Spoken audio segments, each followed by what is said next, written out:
This is Girl on Guy.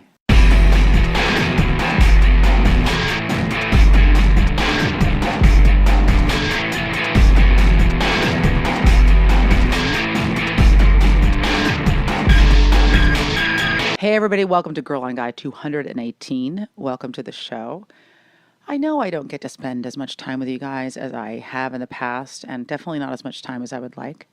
But a lot is going on. That is not a complaint, just a statement of fact. And I wanted to thank you guys for continuing to be so supportive and devoted to this show, despite the fact that it shows up in your virtual mailbox less frequently than a letter from your prison pen pal. You are a lovely group of people, and I appreciate you tweeting and reaching out and supporting the show. And it keeps me going when it is near next to impossible to get this show recorded, let alone cut and posted online. But I do have another episode for you finally, and it is a sensational one. So thank you for sticking around. It's been a big summer. For those of you who are Access backers, thank you so much. I did an update recently where I let you know that we're going to start to get rewards together. The summer has been almost entirely consumed with actually getting the movie edited.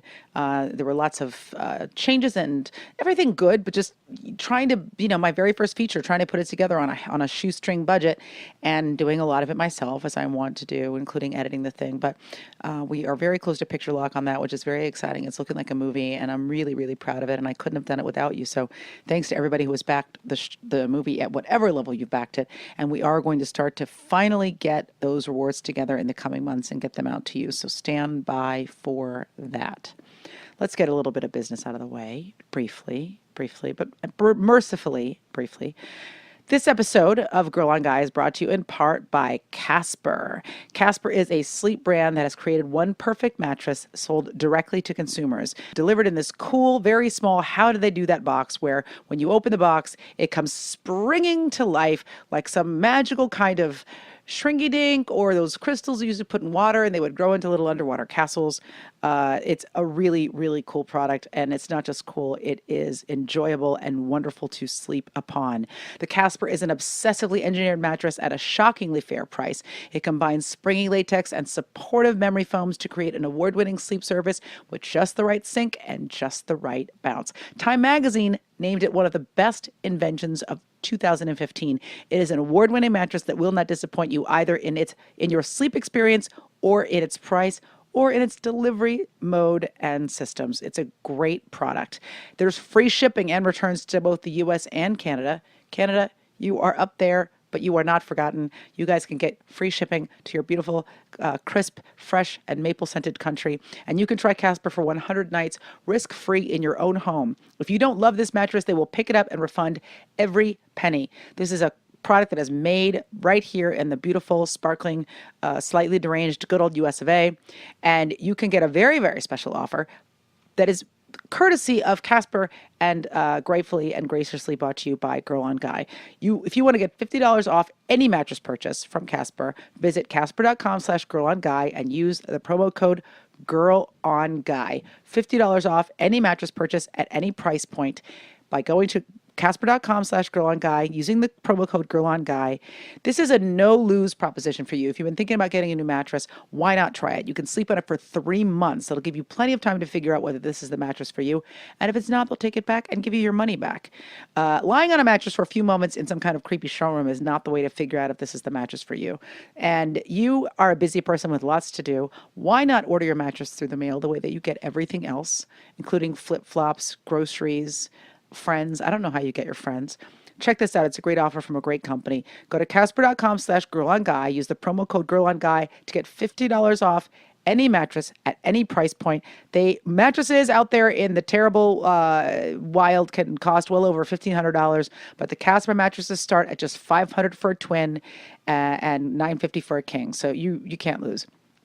Casper.com/girlonguy. Use the promo code GIRLONGUY for $50 off your order. Check that out. Okay, this episode is with a superlative human being who I admire from afar and delight in up close. She's a sensational person with a very interesting mind, Chelsea Handler.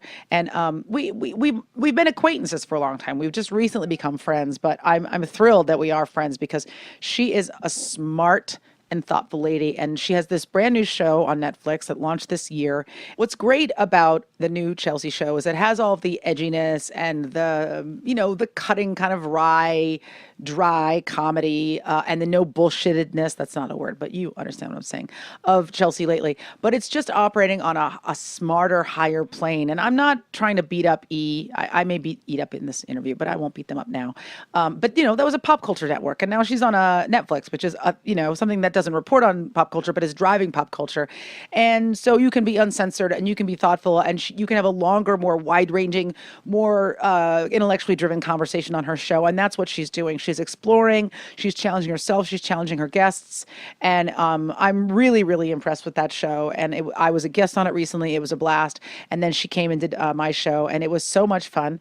We did this in the brand new bunker. We had drinks, we chatted, and what I was really proud of was how open, and she's always open. You've seen her online. She's a very open book, but I love that in any context, Chelsea is always 100% fully herself, and she doesn't allow anybody else to be anything less than fully themselves when they are in her company. It was a great conversation. It was very open and honest and enjoyable, and I think this woman is just, kick-ass on all levels. And I know you're going to love this conversation. I think it's a unique one, and one that Chelsea admits very early on is a conversation that she's never quite had before. And I'm really, really proud of it. And I think she's superlative. Ladies and gentlemen, this is Girl on Guide 218 with the comedian and wildly best-selling author, a television host, and razor wit, Chelsea Handler. Coming at you straight out of the Girl on Guy bunker and right into your face. I'm recording. Put this in your mouth.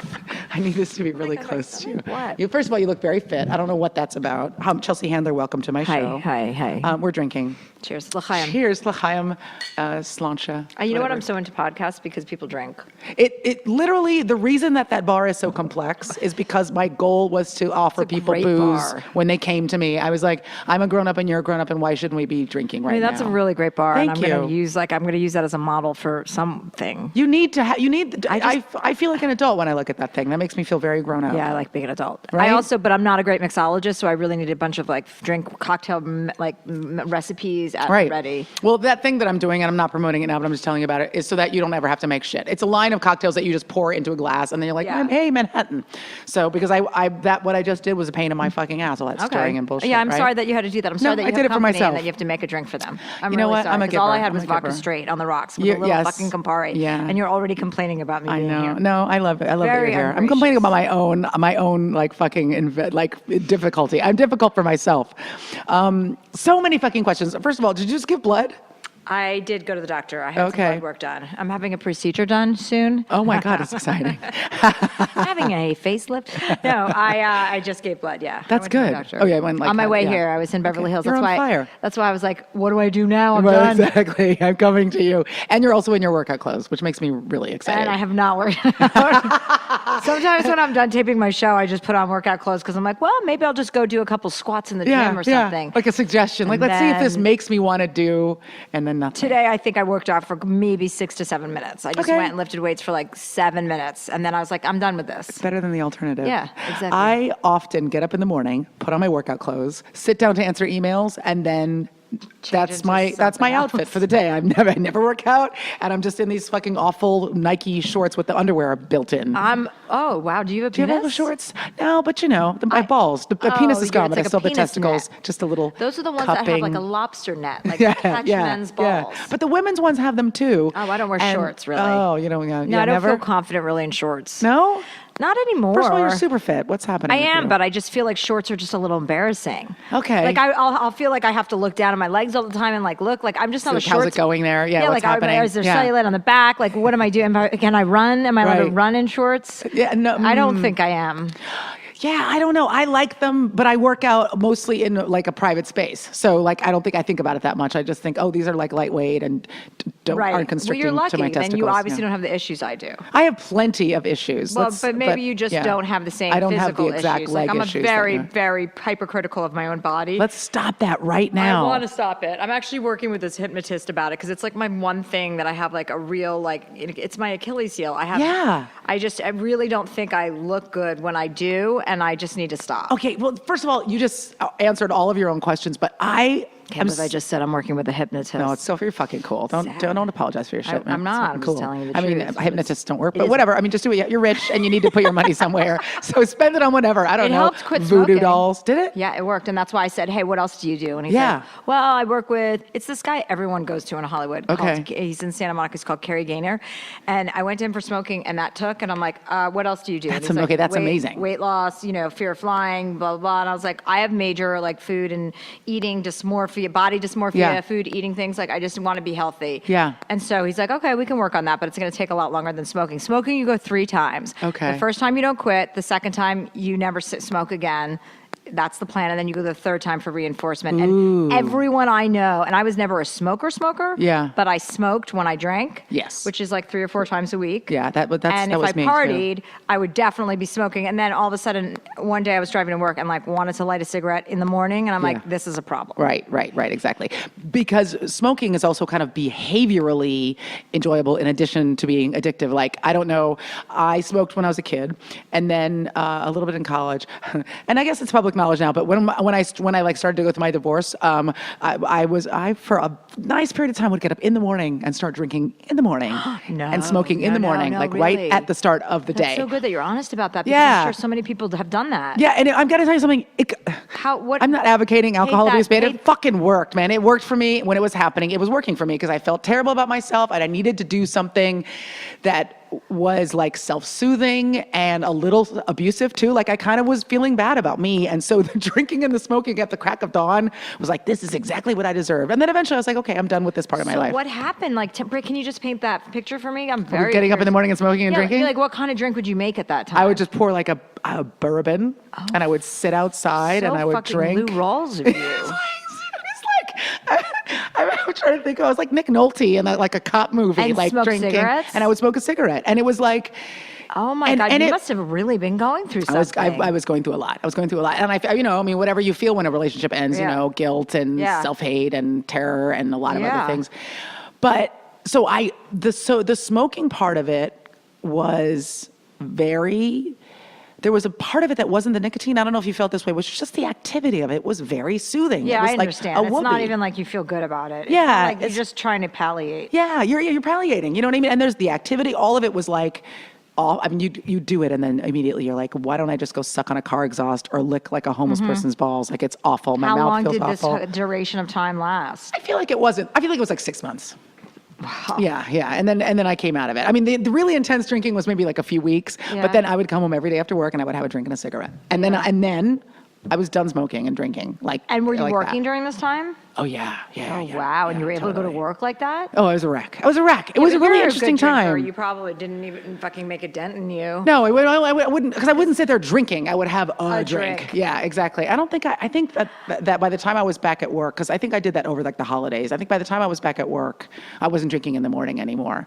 I would wait until the afternoon. I would get home from work and then I would start drinking. Oh, good correction. Yeah, well, Way to cover it up. Way to revise the history. Way to be a revisionist. So I always feel like the nicotine thing isn't as hard to let go as like when I drink I smoke, or when I'm with my friends I smoke, or I'm gonna go outside and like be with my feelings and smoke. Did you miss that part of it? I don't care about smoking at all. Okay. I just did. First of all, anytime I smoked, like I didn't care. I don't know if it was a very casual thing. Like I would go, 7 or 8 days without a cigarette, and then I'd go out and somebody else would be, or there were plenty of times I drank and didn't smoke. Right. But first of all, I hate the fucking smell in the morning. It's grosses repulsive. me out. The smell of, and I would do this thing in my car. I like to smoke in bed. Like I would smoke in my bed, like I was Betty Davis or something. And I would lie in bed watching TV character. and fucking like smoke, and then I'd put my ashtray outside so that and then like it became a thing where like my cleaning ladies, I felt like they were shaming. Not they weren't shaming me, but like I told them so many times not to have cigarettes in the house for me. Yeah. And then all of a sudden I'd go get them and, blah, blah, blah. Yeah. And so then I would hide Oh, well, you're them. entitled. It's your fucking house. Well, I know. But still, I was like, why am I hiding cigarettes from my cleaning ladies? Like, I would hide them in the ashtray, then get the ashtray and hide them in the trash in the morning so they wouldn't see. And I'm like, all of your behavior right now Right, it's shame-driven. is absurd. So you need to either get new cleaning ladies or quit smoking. I was doing a thing where I would get a jar of water, and I would ash into the jar of water and then put the cigarette in the jar of water so I could flush it down the toilet. And they don't flush, though. No, they float. Cigarettes do not flush. They want everybody to know. It almost smells worse when you put it in the water than you just put it out. Like everything. In hotels, I would smoke and if I was really drunk, I would smoke, get home to a hotel, put them in like a thing, and then put a cap back on it. Yeah. So that the smell wouldn't, permeate throughout the whole room. Totally. And it's just such a gross habit. You know what I mean? Disgusting. It's so much nicer to eliminate it, and it's not an option. And that's what this guy tells you. He's like, it's no longer an option. That you don't do that anymore. Yeah. That's your old life. It's not an option. So it's not like you can even have a conversation and entertain the thoughts. You're done. Yeah. You just say, I'm done. It's not an option. And there's like a mantra and bullshit, but whatever. It fucking works. So I'm ready to examine what else will work. Okay. So now you're going back to for the body image issues, which I'm so curious about because I feel like almost everybody has some version of this. Yeah. And I think men have it more than ever because of kind of the way that culture's going. And, I know like a lot of guys who say shit that I've only ever heard from women. And I think that's, their bodies being examined and there are more men's magazines and all that shit. But so first of all, I find you to be so kind of delightfully no bullshit that I just find it really interesting that you're carrying this stuff around. And I wonder if you look at it and you go like, oh, this is silly, or if it's just so kind of a part of how you've always seen yourself that it's hard to kind of divorce yourself from these feelings that are like kind of meaningless and not Well, helpful. I know obviously the intellectual part of me knows that it's ridiculous. Mm-hmm. The non-intellectual, emotional, there's got to be some insecurity, I suppose, with everyone. So for me, I've had eating issues since I was a teenager, because I was a little chunky, and then when I would diet all the time, and then I was like anorexia nervosa, which means I would exercise all the time. I would weigh myself like 50 times a day. Yeah. This was like early 20s. Then I would go through periods where I would stop cold turkey weighing myself, and then finally I'd let like 3 months go by and I'd gained, 7 or 8 pounds and fucking lose it. Yeah. Then I took water pills for 15 years. Oh my God. And that fucks you up. Yeah. Then, there was a period where I was bulimic when I was like from 15 to 20. I've never spoken about any of this, so this is a good topic, actually. No one's ever asked me, probably because everybody thinks that I'm fucking you totally have your shit They're like, together. oh, God, you must not have any issues. So I'm glad we're exploring this. And then I went through a period of bulimia, which doesn't work also. Doesn't work and is so punishing so on your bad body. for your body. And I've abused my body in so many ways, like physically, from just depriving myself, starving myself, and then I went to a nutritionist when I was 27, and he taught me how to behave, right, like how to be a human being, how to eat every 3 to 4 hours, and weigh my food, even though it was really diligent. I needed that structure to. Also, you probably also were applying that kind of diligence to all of your destructive behaviors, right? So it was good to put them into something good. Right, what do you mean? obsessive. Well, the obsessive weighing and then constantly fixating on food. At least if you're weighing your food and you're thinking about how to eat healthy, that energy's going into something. Yes. So yes, exactly. Sorry, right. I wasn't tracking what you said, but yeah, I would you had to go online and enter your food. You had to eat every 3 to 4 hours. I had to cook my own food, which I didn't know how to cook, so that was a good thing for me to be doing and occupying myself. And then So he got me healthy, and he got me off of water pills, which was the main thing. The first week, I lost 2% body fat, but I gained 7 pounds, and for me it was so associated with a number. All I wanted was I was wait, but I weigh 137 now. I can't weigh 137. I have to weigh 130. I have to. I'm only 5'7" or 5'6" or whatever. And then he just really was kind of a lifesaver, because I looked better than I ever looked, and I just leaned out within 2 weeks, so that the number did not matter. Right. It was just I don't have cellulite this anymore. Meaningless fucking number. People say you can't get rid of cellulite. That's a fallacy. You can get rid of cellulite. You just have to fucking really be an angel about your diet. So I did that for about a year, and I was able to maintain it. And then I started traveling. I think probably on my first book tour, and I went overseas, and then it's impossible. It's impossible. But I was, I picked up that. So anytime I was doing a magazine cover or something, or a photo shoot where I was in, whatever, bathing suit or something like that, which I try not to do, I would go on that program and really dial it in. I've never been able to get where I was like for those couple of years, but I mean, I'm much more knowledgeable about it now. I still have a lot of weaknesses. I still am like, you know, I don't love my body. I don't love it. When I feel good, or when I'm a certain, you know, weight or like body fat or whatever it is, I feel so much better. But it's really hard for me to maintain that because I just don't want to go a month without having a cocktail. I just am not interested. And so, you know, somebody said to me once, they're like, there's no shortcuts. You know, there are no shortcuts. There's always a rebound. Like if you take a water pill, there's a rebound. You're going to gain water weight until you get it out. Right. I went to a spa in Austria this year when I had time off last year before I started working for 2 weeks. And because I would go off water pills for 6 months, gain 8 pounds and just struggle with it the whole time. Then I'd go back on water pills. And I have this very fucked up relationship with that. So it's been, you know, that's been my one like thing that's, you know, really kind of like occupies my brain way more than it's healthy. Right.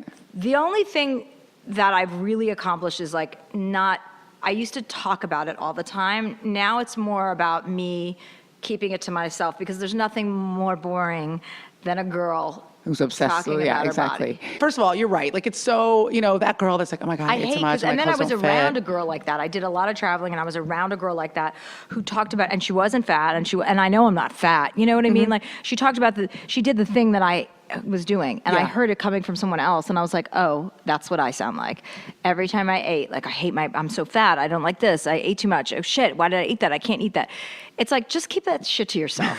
Fucking figure it out and keep it to yourself. Yeah. So I've come a long way in the last like couple of years, but I'm still not where I want to be as far as mentally healthy about it. Right. And the thing that I didn't have exactly the same path, but I flirted with every single kind of self-destructive, like, you know, I've probably done all of those things. I never did the water pills thing, but, and I just wasn't, for some reason, bulimia was just too difficult. Do you know what I mean? I think I tried to throw up a couple times. I was like, this is hard. It's too much work.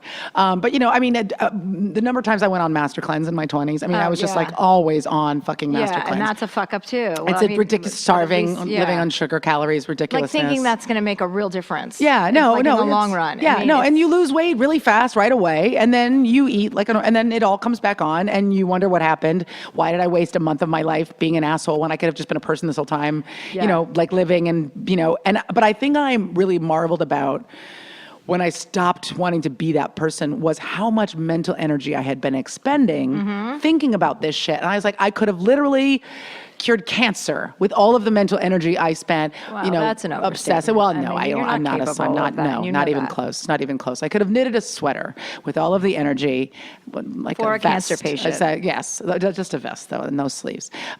With all of that fucking energy. Do you know what I'm saying? Like that just constant obsession about shit that's not important. Yeah, and it's so, first of all, it's so deleterious, like the effect it has on you, the effect like when you're thinking about things like that all day. Like if you're bulimic, all you're thinking about is how do I get rid of this food?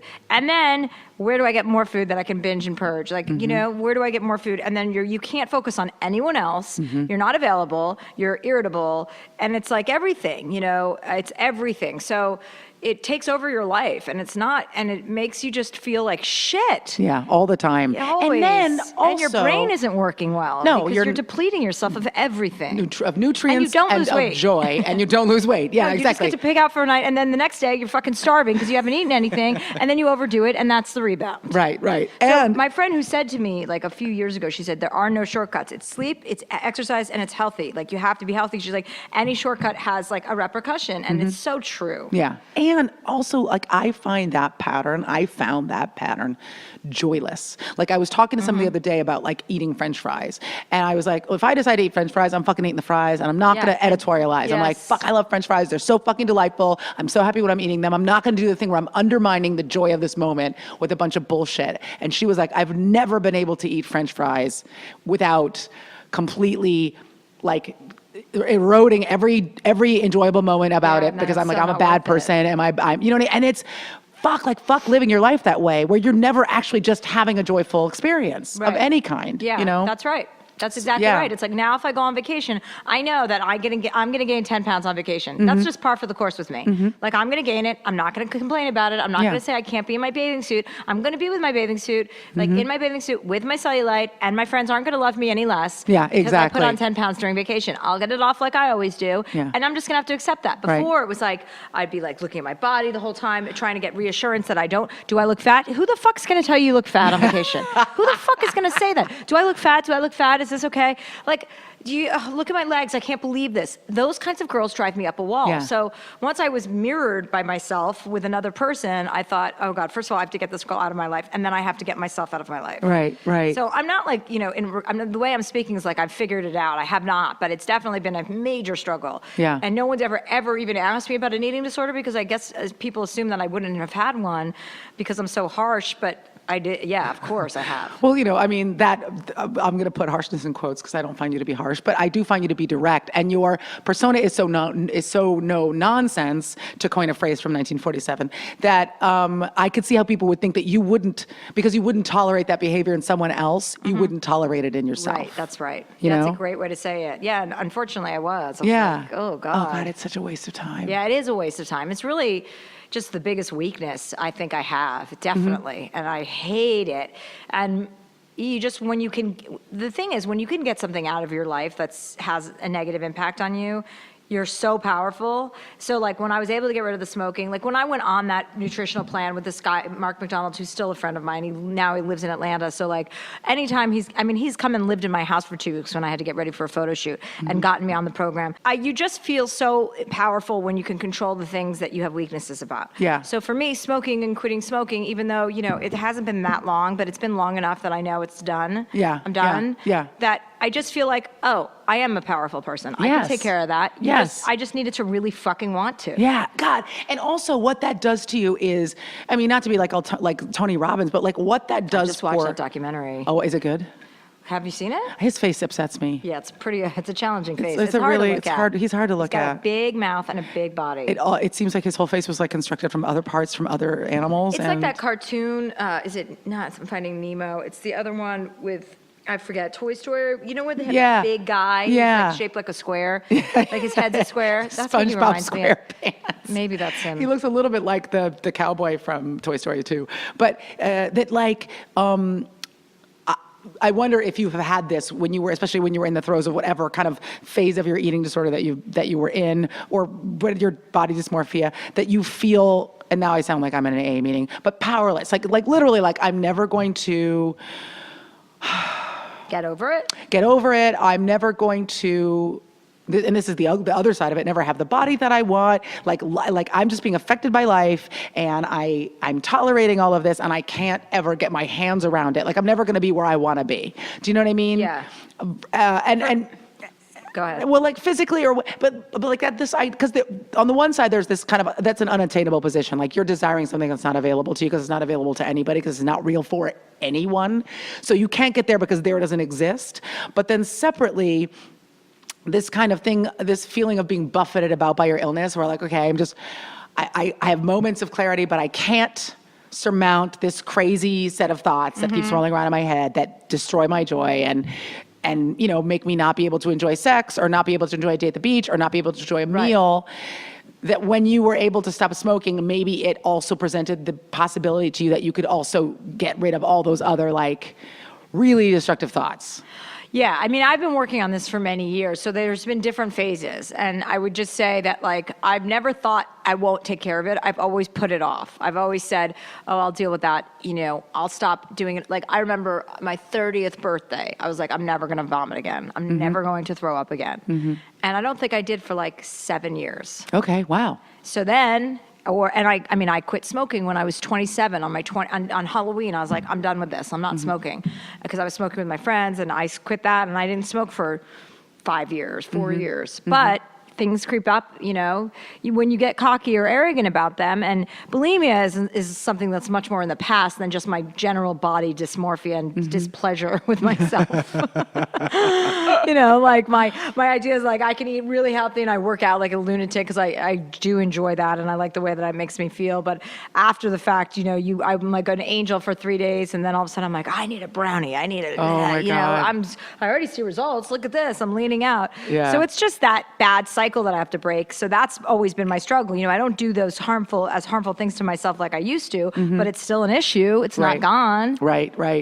I just know, like, if I go off, there are consequences now. Right, and right. I can't solve that by vomiting. Like, that's not an option. Right. As a 41-year-old woman is not going to be in a toilet. No, it's not cute. No. It's not sexy. No. Yeah. And it just, again, it's not just like the few moments you're in the toilet and then it's over and you're back to, like, it infuses everything. I mean, it's just, there's no escaping it. Right. I was just thinking about this because I had a day where like I didn't eat all day and then it was really bingy. And I finally am at the point where like that was interesting and not upsetting. I was like, man, I went apeshit fucking bananas yesterday. But that's what happens when you don't eat all day. Yeah, but it wasn't like I'm a bad person. Right. And you're just trying to get to the point where you're allowing yourself to be human. Yeah. And that happens also with age. Like, when I was younger, as if like, vomiting or taking a water pill or something is going to give you the body you want. It's not. No, it's not. It's never going to. No. Those are shortcuts. They have no lasting impact. Yeah.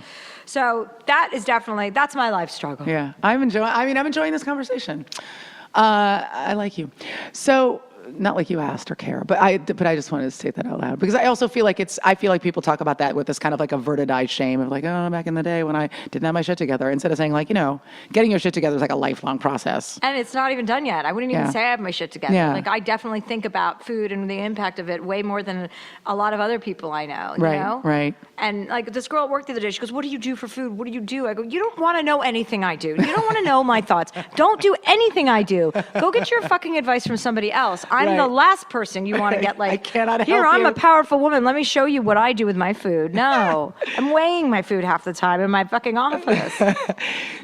How do you find that your age is affecting, because you and I are around the same age.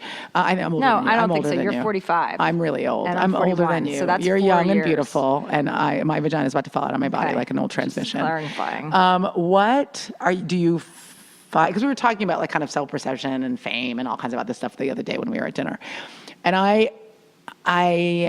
I'm finding that the older I get, well, some of my body issues are increasing just because. What are your body issues? Well, I kind of went through a lot of the same stuff that you did. Maybe not to that extreme, but I stopped weighing myself years ago because it was destroying everything that was happy in my life. Like getting on the scale fucked me up for the whole day. If I was up, I was fucking wrecked. If I was down, really? I was happy, but it wasn't like real. You know what I mean? It just was, and it was an obsessive thing where I'd get on get on the scale, and then get back on it, see if I could get a different result, and then I'd do that thing where every time I go in the bathroom, I'd be looking in the mirror. You know what I mean? Like it's just a bunch of wasted fucking energy. So a while ago, I stopped weighing myself, and I don't do it anymore because the number is never what I want it to be. I'll be really happy with how I look, and then get on the scale, and it won't be the right number, I'm like, okay, like all of your perceptions are wrong. Right. I weigh myself every single morning. I can't do it. Yeah. It makes me so sad. Yeah, so I know. There's that. So that's something like, that's something I still deal with. Yeah, I can't. One of the best things I ever did for myself was stop weighing myself. And I don't know, maybe I'm fatter than I was back then, but I can't. I can't do it. And then I don't know, like I feel like, okay, so I'm going to mention someone who's like not me or not like me and not like you, but interesting. And I'll mention her by name, although I actually don't remember her name, so whatever. The lady that used to be married to the guy that's married to, God, I can't remember his name, Eddie Cibrian. His ex-wife was like one of those housewives, right? Brandy Glanville. Brandy Glanville? Okay, yeah. I can't remember people who She was at don't my really house matter once to without me. My brother used to live with me and apparently had her over my house, and that's when I told him to never... Get Out. ever. He's never allowed to bring anyone in my house again. Especially not a fucking housewife. No. That's just bad for your quan. So I did an episode of Cocktails with Chloe with her, and we don't have to talk about why that happened, but she was, that's not worth discussing. Chloe's my favorite out of the she is the best one, and by like thousands of miles. She's like astronomically better. And I actually really like her as a person, even though everything they represent I think is evil. Yeah. But so Brandi Glanville was there, and I will admit that like I have no respect for those shows or those people. I think they represent everything that is like awful about the perceptions of how women behave. I think they're destroying, like they're setting back like women's liberation, like actively eroding all of our advances. But I feel like she's maybe 45. I don't know how old she is. She's in her 40s. And she has this tiny little body. Right, like tiny. She's like anorexic. Yeah. I mean, how she couldn't be anything but that? I mean, and she was wearing like hot pants, where like half of her ass was like coming out of the back of the hot pants, and I'm sure she lives on like Chardonnay spritzers. Yeah. You know, like wine with ice cubes in it. Something that I would punch somebody for drinking in my presence. And I was so fascinated by her up close because I just kind of wondered what her thought patterns are, like how she lives her life and how she sees herself. And like, I would never go out of the house in hot pants. Like I would never allow my ass to be seen. Like, but she has a really nice ass. And I was like, there's a certain point. First of all, I don't even like when young girls do that. It's very upsetting. It's very upsetting. And it's really common right now. Look at your ass. It seems so, not even like in an old school sexist way. It just seems like a weird vulnerability. Like, why is this what you need people to know about you? That you like, that's the part of you that you need people to see. But she has an amazing body, and I'm never going to have that body. And the older I get, the farther it goes from my reach.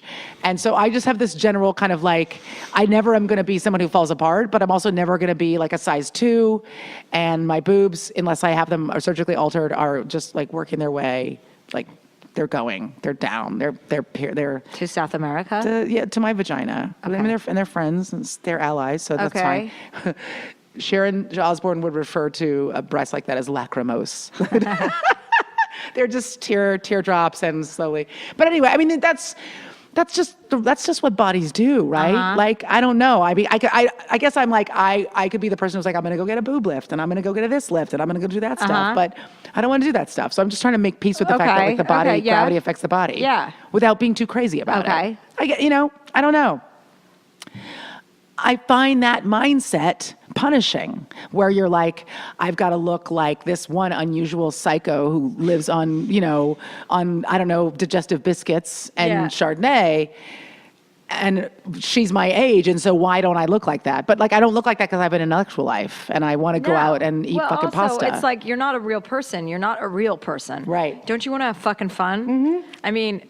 Yes. Not drink Chardonnay. Chardonnay's so fucking awful. I want to never drink Chardonnay. I will not drink, and I love to drink. If there's Chardonnay, if that's the option, I won't either. I'm right there with you. I will not drink Chardonnay. Yeah. And my friend I was with my friend that she goes, you don't know, like real Chardonnay. I'm like, I don't give a shit what real Chardonnay tastes like. I fucking am so sick of hearing about Chardonnay and hearing the smelling it. Buttery Chardonnay is a term I'll never ever listen to again. And if I hear a person say that, and that's what Brandi Glanville reminds me of, buttery Chardonnay.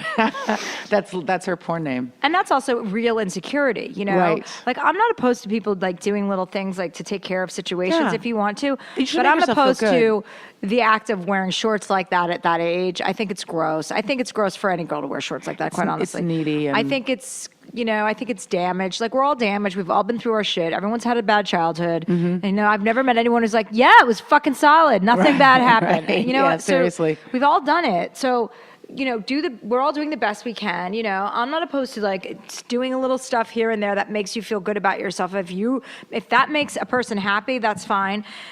But you have to have an idea of what's not real, and people that age, it can be sexy. Yeah, it is look sexy. At like someone like Diane Lane, or some of these older women that are like age, like Lauren Bacall. Mirren, I'm like, they probably do stuff, but they don't do stuff like that. Well, like, they probably do a little stuff here and there. Like, they don't get fucking plastic surgery or a facelift, which alters the way you look. Like, anything forever. that alters your face forever. No, I mean, I've made mistakes with like getting getting, filler and looking like an asshole. And then I'm like, okay, that's not the way I want to fucking go about this. Right. I'm not exactly. doing that again. Well, and I guess, look, I mean, there's a cultural pressure to do that stuff. There's a pressure in this business to do that stuff. I'm not even judgmental about that.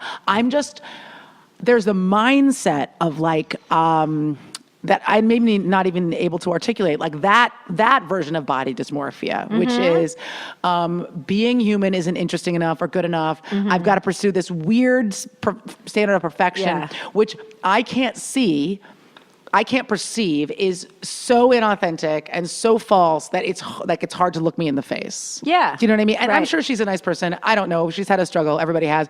I don't want to eviscerate this woman because she's not here to defend herself. No. But she represents a very specific. Oh, look, I got a bite on my wrist. What do you have in I this? have bed bugs, fleas, and I have Zika. I have a Zika farm. Before I came, I have a would've Zika put farm on down some here. Bug spray. That's the Zika. Or It's maybe you probably brought vodka. the bugs with you. I don't doubt know. it. You're filthy. I doubt it. I live in Bel Air.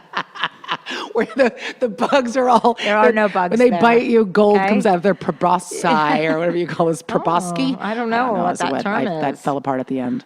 Let's not talk anymore about how much we hate ourselves. Oh, no, there was something about fixating on your stuff because you said you can't wear shorts.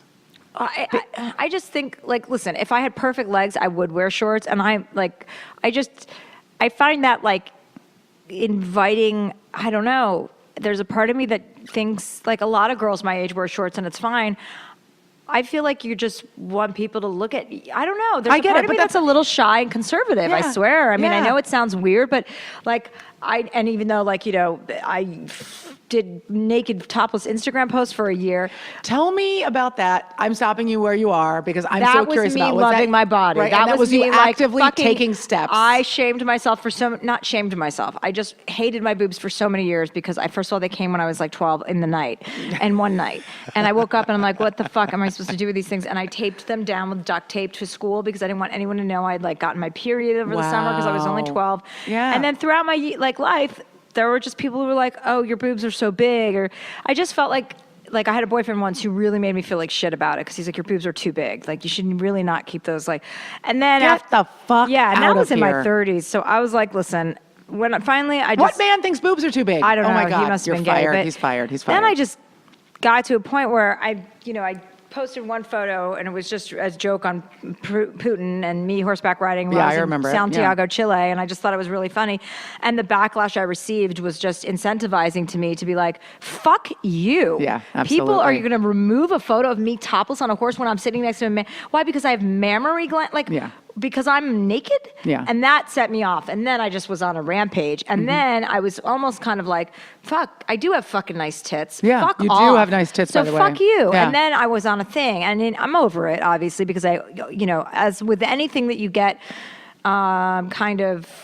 what's the right word? When you feel like you're making a point, you go over the top, and I overdid it, but who cares? I don't give a shit. You know what I mean? No. I just sometimes you have to go over. Then I thought it was really funny, the idea that I would see how long it would take for Instagram to remove it, and then it would live on Twitter. Twitter didn't care. I mean, you can walk up and down the street in San Francisco topless, and it's legal. Absolutely. So it just kind of got me on a bunch of social and political levels that I couldn't let go, and then I just wouldn't, and I was like, no way. Are you? And then I was like, I'm never gonna put and then finally I was like, I'm bored with this too. I'm bored with my statements. And then Social change is hard. Yeah, but I like the idea of being naked and people's reactions to it. I just think it's really funny. I mean, when I'm with my friends and my family especially, I'm always running around, in pictures and running around on vacation and talking to my brother and then pulling my boob out and him being like, oh, I mean, to us, it's really funny. Yeah. It gets people every time. And so I decided to start sharing that with the world.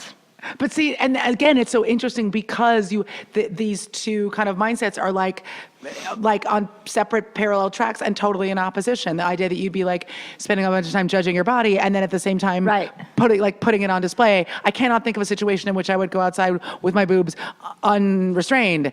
And my boobs did not come in the middle of the night, but I came when I was 6 and they were big and they've always been, I mean, no, but it felt like that. Do you know what I mean? They were huge. Really fat if you got them at huge. 6. It was literally a Veruca sold after she chewed gum. And so it was part kind of post body shaming because I just realized I do have that's one part of my body that I'm really happy with. I have great boobs. I'm happy with them. You do. And now everybody knows I have great boobs, so I can put them away. My point's been made. this is the last thing we're going to do about a body. So this, I've never had this conversation, and I think I'm this okay. into it. Because the other thing I do that I'm always really curious about is when I see someone, like, okay, so Katy Perry was on the beach with her boyfriend when he pulled his dick out. Did you see those photos?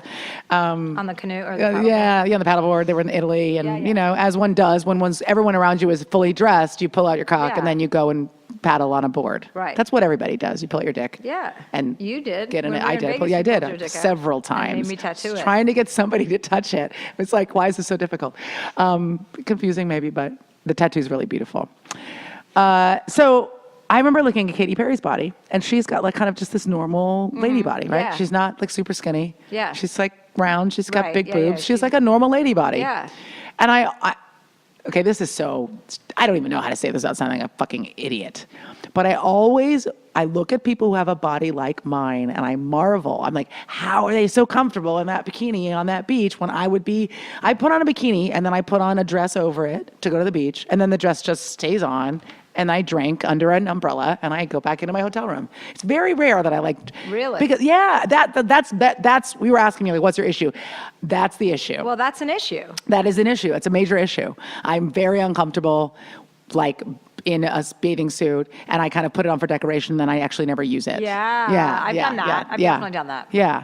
But then I see other people with like the same body or something that I might deem as like, okay, she's way less fit than me, and she's just having a fucking good time. Like, and I guess that's the place I want to get to, is like the unfettered enjoyment of life. That's where I want to get to. Yeah, without being like Absolutely. self-examining. That's what I'm, that's exactly the thing that I'm working on. Like, who gives a shit? Like, are people going to love you any less? You're going to get photographed. The worst thing that's going to happen is you're going to get photographed. So I try to avoid places where that will happen. Yeah. I don't want to be parading around and getting photographed ever, period. Right. That's not my modus operandi. Yes. So some people don't have a problem with that. And some people just are fine if they do get photographed and they don't give a shit. Or they're dying to be photographed. There's a much better lifestyle to be led by doing what they did without giving a shit, rather than being one of those celebrities who stays indoors all the time because you're worried that you will get photographed. Right.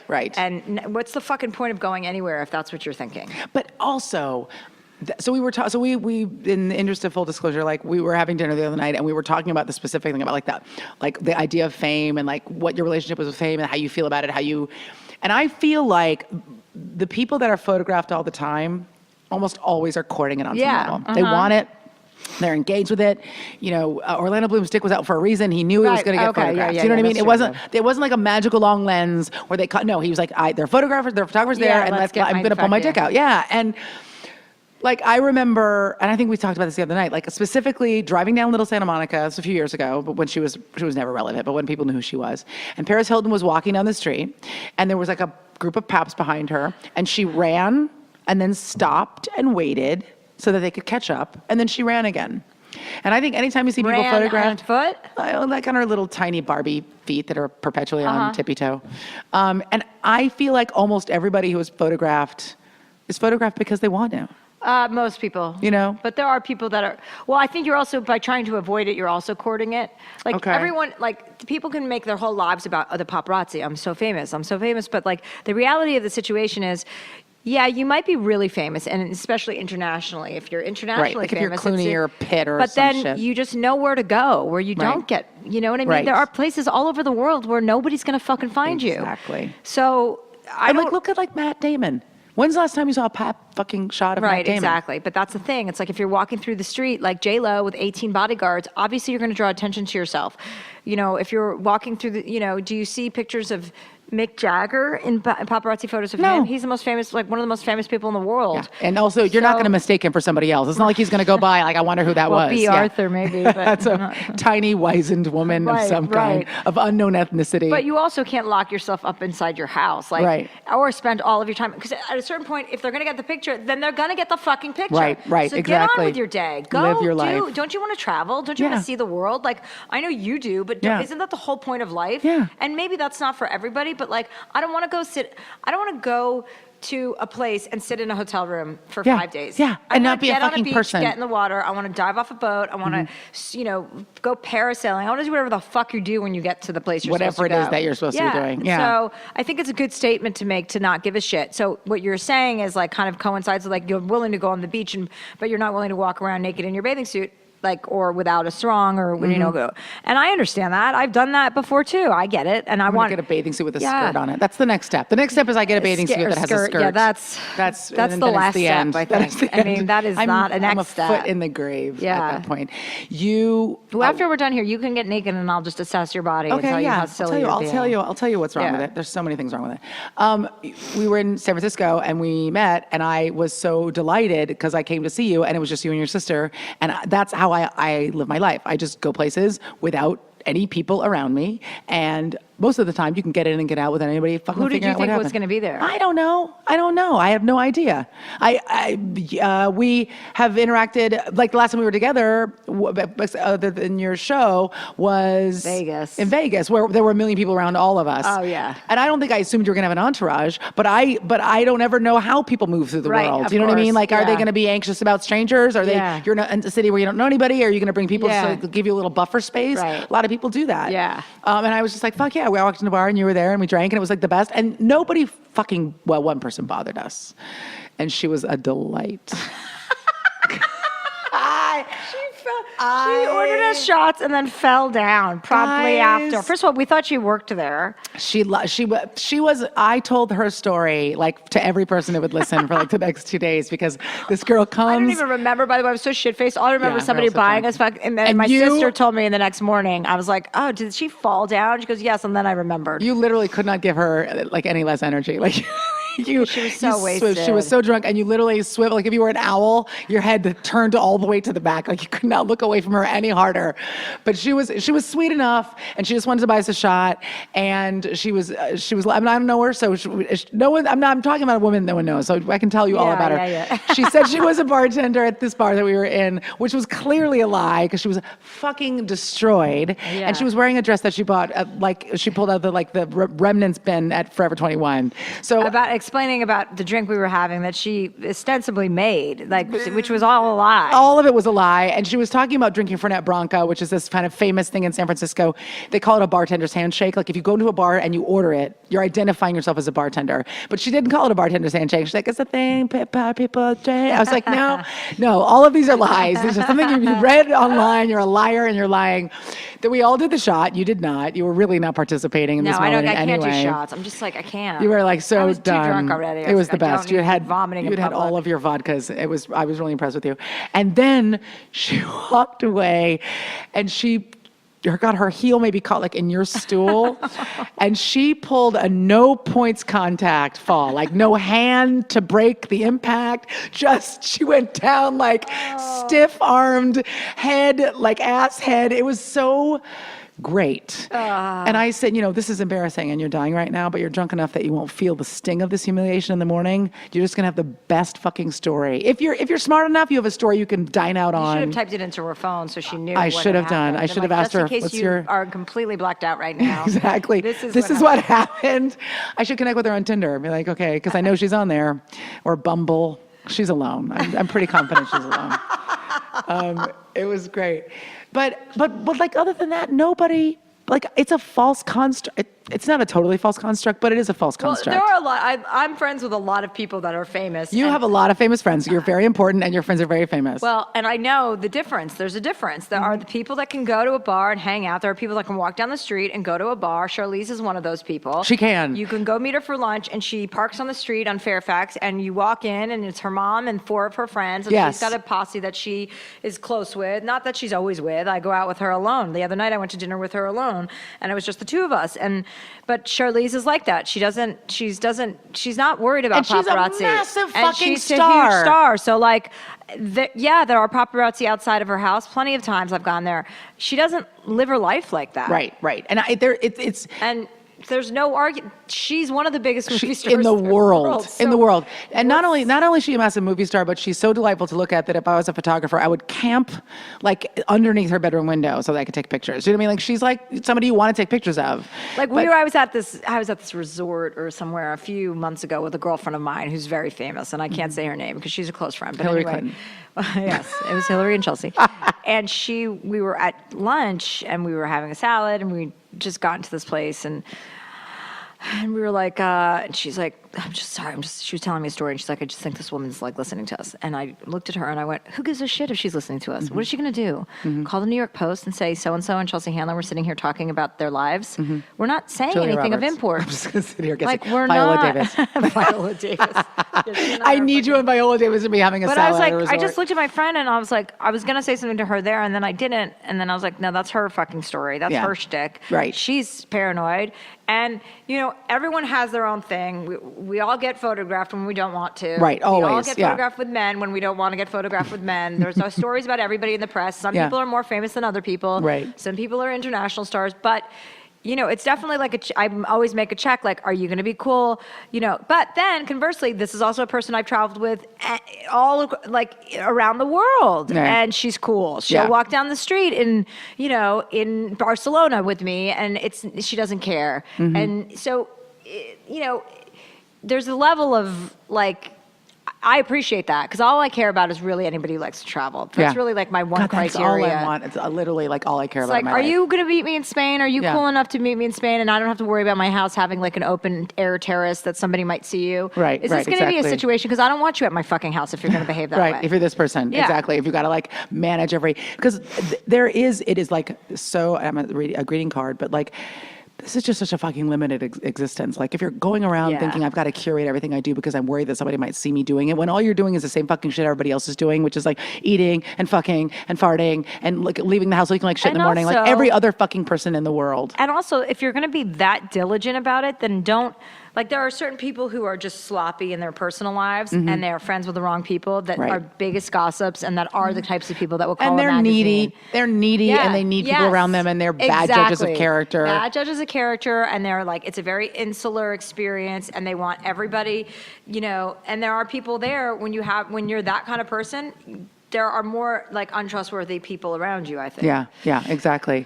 I So- marvel at that, honestly. Like the Chris Brown story was so interesting to me because I feel like he's such a lonely guy and yet he's surrounding himself by, like, why are there strange people in your house? Why is there someone in your house Right. who could then go tell a story about you, Exactly. which may or may not be true apparently because this person seems like they're unreliable. This lady who said he held a gun to her head, although he's also a pretty erratic guy. But like, why are you creating a situation in which Right. some fucking nut you don't know is going to go call the Yeah, cops? right. Like, why are they in your house? What the fuck are you doing?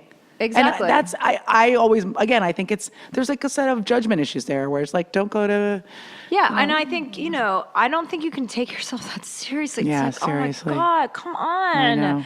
Just stop it. Like, you just have to, I think, I don't know the answer. I just know the way I want to live and the way that I want my brothers and sisters to like perceive me. I'm more concerned about the way they think of me than I really Yeah, am about anybody yeah, else. exactly. Because the last thing I need is for them to be like, oh, fucking, she's lost it.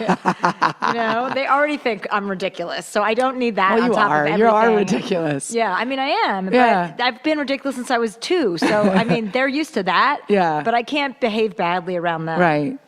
How does your family feel about, like, so you have how many brothers and sisters do you 5. have?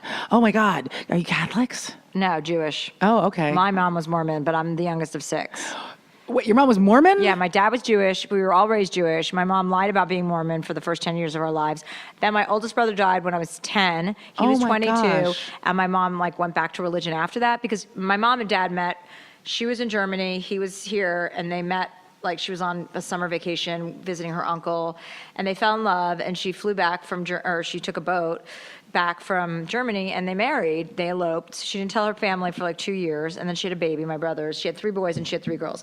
And then my mom married my dad when she came back and she was German and he was Jewish, so it was kind of a sensitive issue. a little bit of like early, it must have been really sexy my in the dad's beginning. like, don't bring up the fact that you're Mormon. I'm Jewish. I'm going to win this war. You have enough to be fucking rueful about. And so I didn't know my mom wasn't Jewish for a long time. And then when my brother died, my mom became really like a zealot. She needed something to like Right. comfort her. And then she became Mormon, and then one of my sisters, who you haven't met, became Mormon, and so they were Mormon, and then we were all bat mitzvahed and bar mitzvahed. So we were so raised you were Jewish. it's like the only religiously Jewish, culturally religion Jewish. I have any identity with. Right. I mean, I don't practice Judaism to this day, but if like I had to declare something, I would say I'm Jewish. Right. Well, I mean, also, I think even more than maybe some other religions, although Mormonism, I don't know anything about in terms of its cultural Don't effect. worry, you're not missing anything. I read Under the Banner of Heaven. That was enough. By the way, have you read that? I'm going to need to get more ice. Oh, would you like a fresh drink? No. I'd just like to add ice. No, don't stop it. You can listen to me do it. Okay, good. Go get ice while I ramble on. It's in the freezer in the magical box. What? Yes, I don't know. I mean, it's new. I'm trying a new thing where I keep ice in the freezer. So, I was going to say more than any other religion, I think that Judaism really feels both like a cultural thing and, it's. I'm proud to be Jewish. Like, I think I dig it. I think I dig it probably because of the, industry that we're in, that it was an advantage, obviously, or you feel like you're one of them, but nobody ever believes I'm Jewish. So like, you're not a Jew. I'm like, yeah, I am. And then I have to be like, Baruch atah Adonai Eloheinu melech haolam asher kadashanu. But, and people will argue that I'm not a full Jew because my mom's not a Jew, and that's right, and then I think it comes through the mom, and but then also like you choose that for yourself. Like that's your fucking choice. Like why are you telling me how to live my life? I think religion. Like I simultaneously think religion is the base of all evil, and also I'm interested in religion. I'm interested in tradition. I like that because I'm so not traditional in many ways that I really like. I have a friend who is modern Orthodox Jew, and she has Shabbat dinners at her house, and I've gone over to her house a couple times because I love that. I love the tradition of it. Yeah. I just like seeing families. I like seeing modern people that are religious. I think like a modern spin on anything is always healthy. Modern orthodoxy is mysterious to me, though, especially when women are Orthodox. You can't appear. You're going to have sex like for 2 weeks out of the month. Like you're, there's already enough barriers to having sex without you like adding more. Yeah, I'm not interested in religion, and I don't think I would ever date anybody that was religious. Right. But it's fascinating. Yeah. It governs so many people's lives. Right. And I have a couple of girlfriends who are, I think, brilliant, like really intelligent people. And I'm not saying the people who are religious aren't smart. I'm saying like these are just like really thoughtful, inquisitive, modern, wildly intelligent people who I go to for advice on a constant basis. Yeah. One of them is a minister, and one of them is like a Reform Jew. You know what I mean? Whatever. Look at this table. It's made out of railroad ties. No, it's a towel. Yeah, there we go. And I always doesn't have coasters. Oh, by the way, my sister thought you were Alicia Keys. She did. She thought it was Alicia Keys. She was fair. I look just like her. And so I didn't even correct her for the first hour because it made me laugh so much. That it's so great. Because she said Alicia Keys, and then my cousin had come up the next morning after we had drinks. She said, "What did you do last night?" And we're like, "We went out with Alicia." She goes, "We went out with Alicia Keys and her boyfriend." I was like, and Molly picked it up right away. She's like, "You mean AISHA TYLER?" Like, I think Chelsea's friends with AISHA. It would be interesting if she was friends with Alicia Keys, but that doesn't feel right. But like, I'm always interested in people who are trying to navigate this world right now with like all we know about science and stuff, and how religion has kind of like kept women oppressed, and they're still like fully engaged in religion. I have a problem with it. I mean, I'm not like anti-religious. Do you believe in God? No. I think if I were pressed, I'm an atheist. You know what I mean? Like if you push me, I'm an atheist. I mean, I think God is a little silly idea that is a little bit like, people need to feel like someone's in control, because otherwise they all have like vertigo, right? Like we're all falling because like what does it all mean? And it's easy when the world seems terrible to say, well, there's a plan. But the converse of it is, and someone just said this recently, it was some British actor. I can't remember his name because I can't remember anything. Must have been Hugh Grant. There's only one British actor. There's only one. Well, him and Tom Hardy. Meow. Yeah, well, he's a crazy psychotic British actor. Like crazy. There's one psychotic and one regular. Exactly, those two. One is a much better actor. Yeah, and also crazy. But seems like he'd be fun in bed, like crazy people always do. That's exactly right. He seems like he would fuck the shit out of you. Guts like wreck and you. And then fucking put a knife to your throat. Just somehow you have to sneak away, like right when it's over, like flush the condom and then jump off the balcony. But because it's hotel sex, obviously. But he was like essentially like, why would you believe in a God that like gives babies cancer and like lets women get raped systematically in parts of the world where there's war, and that's up to me. That's like the fundamental argument against like the idea that there's a person on a chair in the sky. Do you believe in like what do you believe? Do you believe in like karma or energy or any of that stuff, or souls? You don't believe in souls? So the closest I can get to that is the idea that there's like a finite amount of matter and we're all connected, right? That like, and that like what makes us go is electricity, is energy, you know what I mean? That there's some ephemera, there's an ephemeral nature to like human life. And I'm a skeptic, which means I'm not a non-believer. It just means things need to be proven to me. Exactly I need to right. experience That's a good them. way to put it. I would say that I'm a skeptic too. Yeah, I need to see it. I need to understand it. My brother says to me all the time that it's like hedonistic. He goes, I go, why do people have children? And he goes, because people want to see a reflection of themselves, Chelsea. It's very egotistical to have a child. Hedonism. What do you mean? What do you mean? Why are you asking me silly questions? And I go, but what about the leaves? Look at the leaves changing. Look how beautiful that is in fall. Like, look at Central Park. He goes, and then they die and they fall off and there's bare trees. He's Chelsea, dead inside. I like him. It's That's evolution. fun. He's a total existentialist. Like, he's a completely convinced. He's like, it is absurd. We are a bunch of ants marching on a planet that we were ruining. Yeah. And we were all going, this is just a phase. This is an era. And we're going to be here for a while. And then we're all going to be gone. And then something else will be here. See, that could be depressing or it could also be hopeful. I mean, like essentially there's a part of that. But maybe if you stipulate to the fact that like this is all you have, this is all we understand, this is all we can possibly know. We can make stories up about what happens later. Yeah. We can concept and dream and fabulate and fantasize, but we don't fucking know. Right. We don't fucking know. Yeah. Well, then be here now and try to spread as much kindness as you can, because all we have is this kind of ephemeral temporal joy, right? I only have this time. I'm going to try to be kind. I'm going to try to do things that help other people do things. I'm going to try not to be a dick. I'm going to try to be nice to myself and other people, right? Like to me, that can be a hopeful choice, because what I don't like is when people are like, I'm being nice so I can go to heaven. That's a bunch of fucking bullshit. You should be nice because being nice is what you should do. Yeah. Well, not because you're worried about a and reward. That's my argument. I'm like, Glenn, there's so much more good than there is evil. He goes, that's just human nature. Like over time, people have become better at being human beings. That's evolution, Chelsea. That's just what people do. You do the right thing because it's the right thing to do, not because you think somebody's watching over looking at you. Right. But that is a good reason to do something good. Right. And I'm all about that. Yeah. Like, I'm all about like, okay, as long as I'm only hurting myself, you know what I mean? Like, I always want to do the right thing. And obviously you don't always get to do the right thing, but as an adult and as you get older, like the options become, what is your point? If we are just a little fucking ant marching and nobody's going to remember anything about us, then don't you want to have an impact on the people that are around you? That's exactly it. That's beautifully put. That's how I feel. I feel like if even like legacy, like we were talking about this, like I am not going to have kids. I flirted with it briefly. I really honestly feel like, bless is the religious term, but like I'm really happy that I decided not to have children. Every time I look at a child, I'm like, man, I fucking dodged a bullet. I feel the same way you do. Oh my God. Totally. I have no room for it. And it's not that I don't think other people should have them. I just know that I'm not suited for it, and I'm better off the world is a better place if I don't have a child. You're doing everybody a favor, including that child, apparently. I feel like I am. Yeah, that's exactly how I feel. And I feel like the conformity, which it's not always a conformity, but I feel like if you don't feel it in your bones, these women who are a little bit ambivalent about having children and then find themselves pregnant at the age of 40 or 41 and decide to go through with it just because they think it's irresponsible to have a baby at the age of 41, right, are doing no one a favor, including that baby that you're about to have. It's so fucked up. It's so selfish, and it's so not thinking. I just think too many people have babies because they think they're supposed to. Too many people get married because that's the way it's supposed to be. Says who? Yeah, exactly. Do you know how fucking happy I am? Do you know how fucking great my life is when I go back to my house and I have my 2 dogs? I got off the plane yesterday from San Francisco. I know you came back early in the morning. I did, yeah. I went to lunch at Zuni in San Francisco with my sister and my cousin. I had 3 margaritas at lunch. I went to the airport. I had a Bloody Mary there. I got home.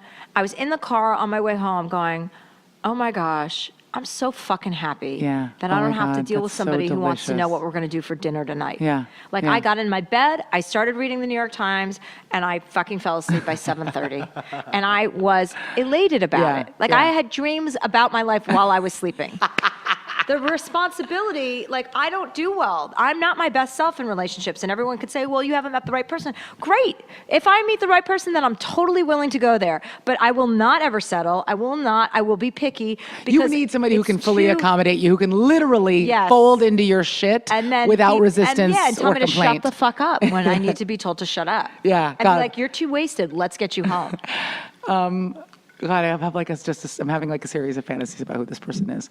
I love that because I also feel like anybody that would be kind of high level enough for you would not be willing to accommodate you in the way that you need to be accommodated. And I don't like to be, and also, and maybe this is just like an ephemeral time in my life where I don't have to think about it. Maybe I'll have these 3 years and then maybe I'll have somebody for the next, I always think like, you're probably going to be with somebody. So. Well, nobody knows fucking anything about what their life is going to. Enjoy the time you're not tethered. Oh my God, all this isolation. If you're not tethered time. to somebody, that means I can go wherever I want, whenever I want. Do whatever you want. What are we going to have for dinner tonight? Where do you want to go for dinner? No, I don't want to eat dinner. I told you I have an eating disorder. I just can't eat anything more after 6 o'clock. What the fuck, did you not listen to me?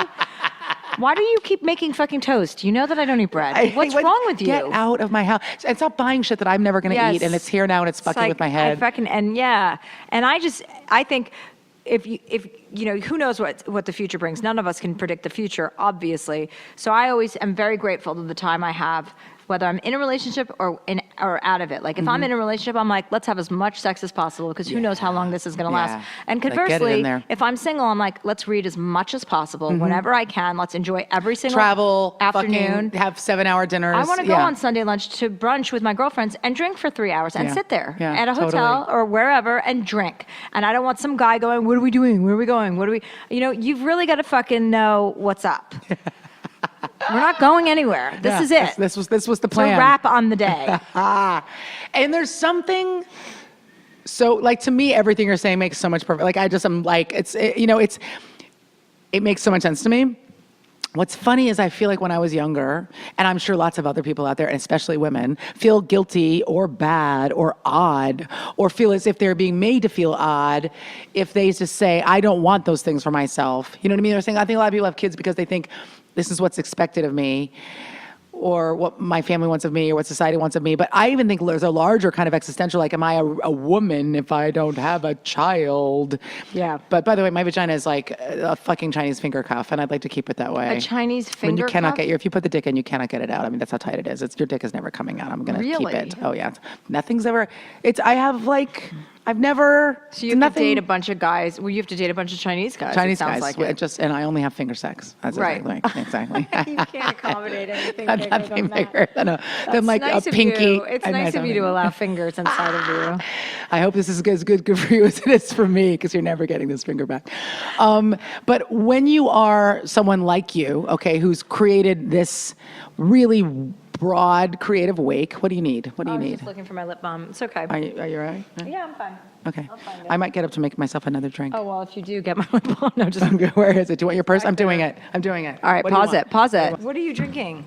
A cookie Americano. It's very Italian. You know a lot about alcohol. I do. I'm really impressed. I mean, like, you're like somebody. Boozer. Well, you know more about alcohol than any woman I've ever met. That's for sure. Yeah, that's probably fair. I love to drink. But I also am one of those people, like, I feel like I want to, I'm like a foodie. So, like, my booze love is also oriented around food, right? Like, I want it to be an experience. Yeah. And all I respect that. Yeah. That's what's great about San Francisco. Oh, God. Fucking food city. Such a good food city. I mean, I was like, my sister was like, I'll come down to LA. I go, no, I'm so bored here. There's nowhere to go, nothing to do. I mean, there are some good restaurants, but it's like, come on, everyone goes to bed at 9.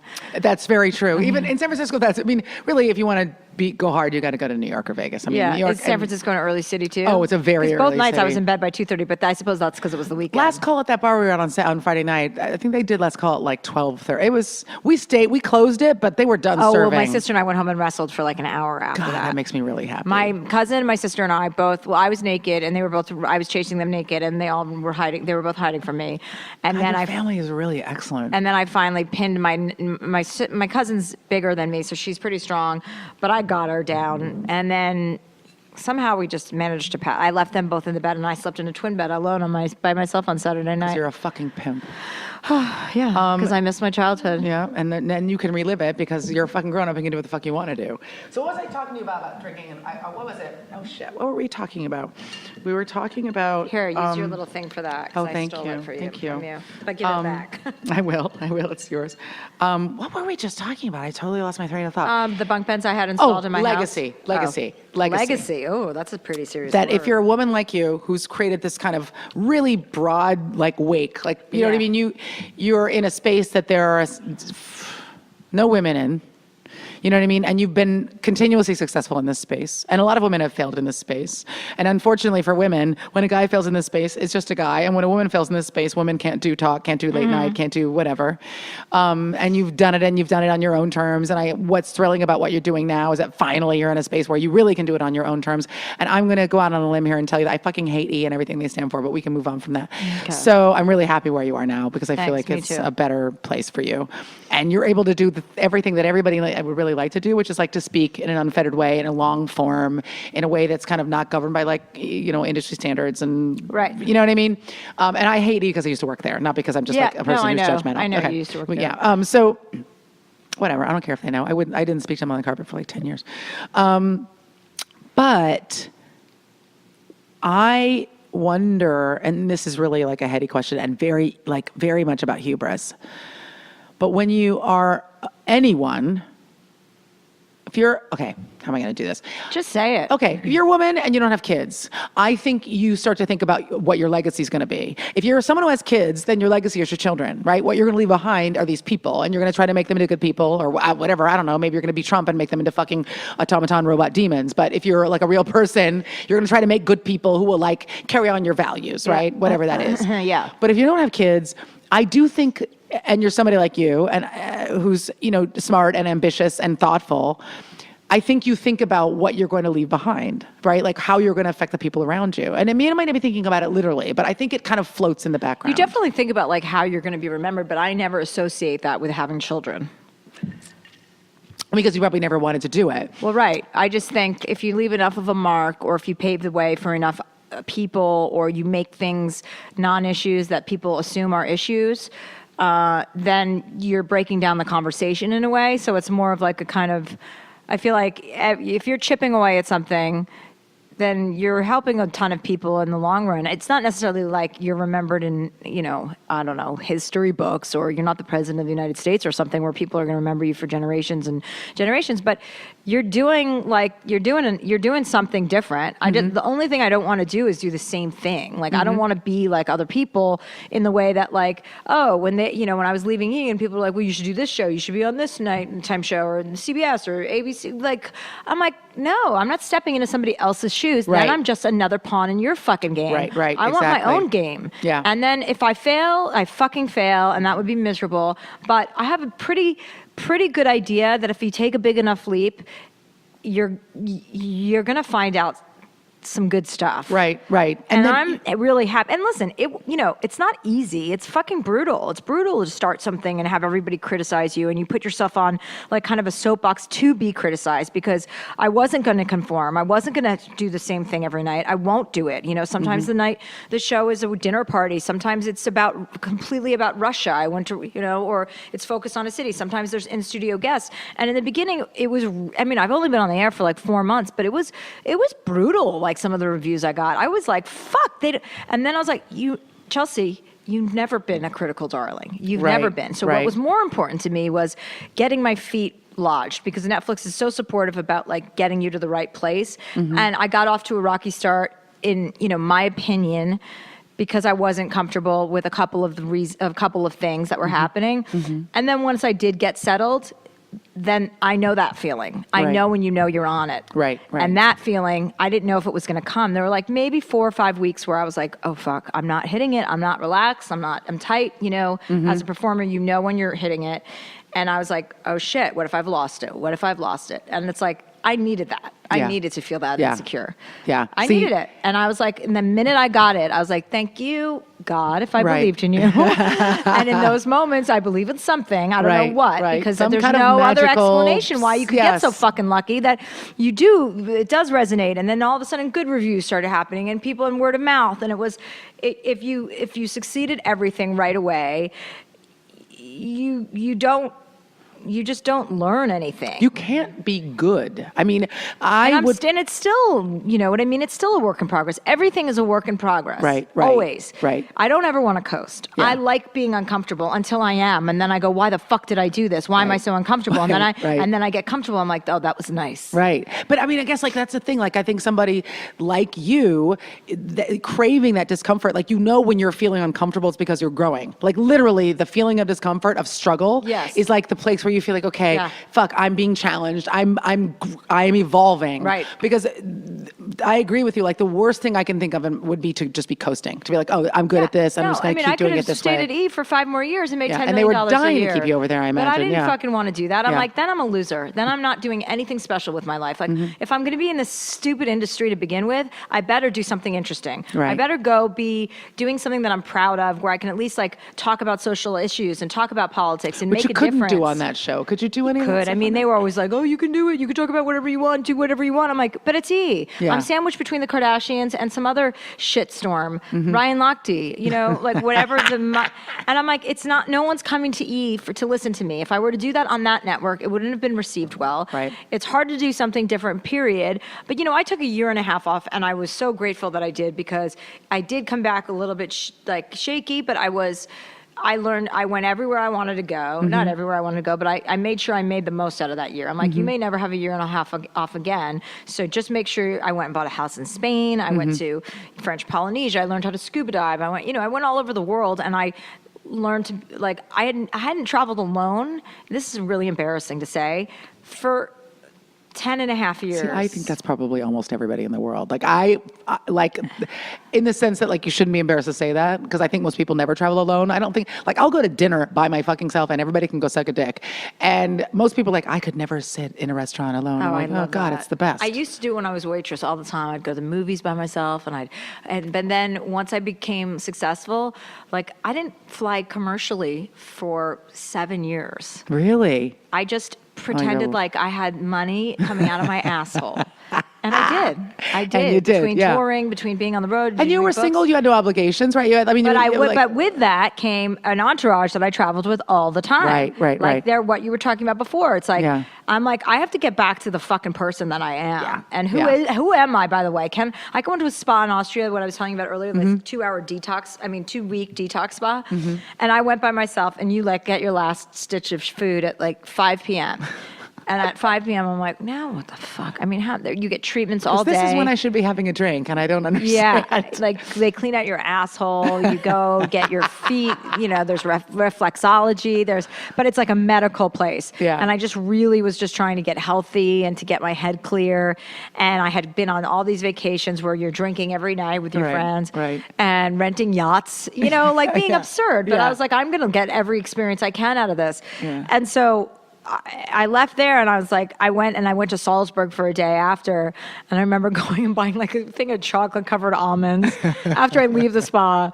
You know, immediately, I'm like just dirty your asshole had 3 immediately. martinis, sitting by this river in Salzburg. I like up your asshole. Went like doing all the touristy things, because it's such a beautiful part of the world, and you're just like, oh my God, I'm alone. And I'd wake up at 2 a.m. there at the spa. You go to bed at 5, you wake up at 2 because your clock's all off, because your body's like adjusting to the food and the, detox.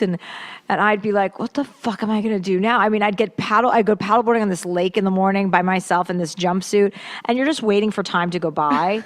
And I'm just like, just keep sitting here. You need to be alone. You need to learn how to fucking be alone. Yeah. And I was like, you might never not have, if I had a boyfriend at that time, I would have been on the phone with him, and he would have been like, come home. Right. You know, being untethered is a really kind of crazy independent thing that every woman should be celebrating, because when you're not with someone, you grow. Yeah.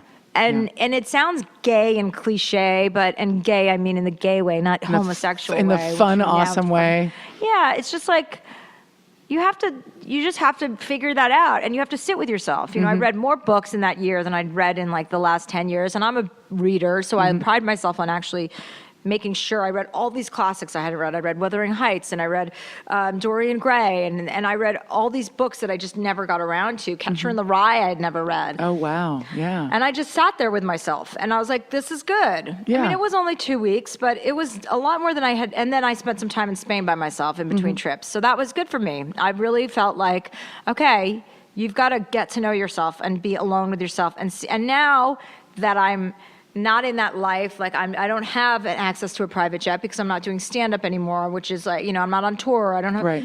I only do that sparingly. I'm like, go get on a commercial flight. It's good for you to fucking go to the airport. Like interact asshole. with people. Yeah. Yes, be fucking human. Prick. So I do it, and I'm proud of myself. I'm like, good, you're normal. Like, I could go to San Francisco and get a private plane, but I don't want to do that. That's stupid. I can easily get on a plane with other people. Like, yes, exactly. So like, it's not punishing. I was getting to a point where I just felt so entitled, and that's not the reason behind all, like, of my decisions, but it was definitely a reason behind my, like, travel decisions. I was like, you need to stop this. Well, and also because your commerce, your engine is ideas, right? You're like what you're doing is like interacting and talking. You can't, it's very hard to have ideas and be processing and manufacturing ideas when you go from isolated place to isolated place in a fancy way, in a fancy car, in a fancy plane, and then someone brings you your dinner, and then, and someone fucking wipes your ass for you. And you're like, okay, well, I'm enjoying myself, but I'm not a human being. Well, yeah, you're doing that. And I also thought for a long time that I was getting my ideas from the people I was around all the time. Right. And then like, you I had realize never lived alone. I hadn't lived alone for 7 years. I had friends or family. People would always stay with me, and that was like a thing. Chelsea can't do that alone. She can't be alone. Right. And I had this roommate that lived with me, this lesbian woman, for 5 years. And finally, I was like, I need you to move out. Like, she was living with you at your house that you're at now? Yeah. Okay. And she was just like, a roommate? Yeah. Friend? Yeah, she was like one of my best friends, but it was so codependent. I was like, I need you to move out. During this time, I was like, I need to be alone. I don't know why I'm so dependent, and this relationship is not healthy. You know, she's lovely and wonderful and adored me, but it was like all about me. Everything was all about me. Right, which also, by the way, and this sounds so kind of like paternalistic and dismissive, but like you probably could perceive that not only was it not good for you, but like she didn't have a life. Like this kid, this is unsustainable. We're not in a relationship. We're friends, but we're not in a relationship. Like go, and again, like I'm not even trying to be shitty, but like you need to go develop a life for yourself because at some point this is going to end, and then you will have not been growing as a person because you were like fucking hanging out with me all the time. Yeah, that's right. That's exactly what it was. I was like, her whole life was about my life, and then finally I like took a look at it. We got into a disagreement about something, and I was like, wait a second. Why is she lying to me right now? Unless she's fearful of me. Like, are you scared of me? Right. Is that why you're lying to me? Because fearful that this is going to end. Fearful that this situation is going to change. And then I thought, oh my God, what am I doing to you? If you feel like you have to lie to me, then I'm like, then both of us are in deep trouble. Like, I don't want you're a fucking adult woman. And if you're worried about being able to bring somebody back to this house because it's my house or whatever the situation could have brought, I was like, I don't feel comfortable with that at all. And then I was like, and then the minute she moved out, like sadly for her, I was like, this is fucking great. Living alone. I just felt like I'd get home, I'd go to my pool, I'd read. I just drank a lot less. I didn't have somebody who was home ready to do whatever. We'd play ping pong until 3 a.m. and we had a fucking blast. But she was ready to, whatever I wanted to do. If I'm like, we're going to Whistler, we're going to skiing for a week, we're going to go heli skiing, we're going to do this, we're going to go, get scuba certified and go to, she was willing to do whatever I said. And I'm like, that's fun and adventurous, but like, there's an expiration date, I think. Right. There's an expiration date to that because we're not in a relationship. Right. At some point, one of you or both of you are going to get in a relationship. Right. And then like, what is this thing? Right. And also like, you're a friend, you're not an employee. Like you need to go develop a life for yourself.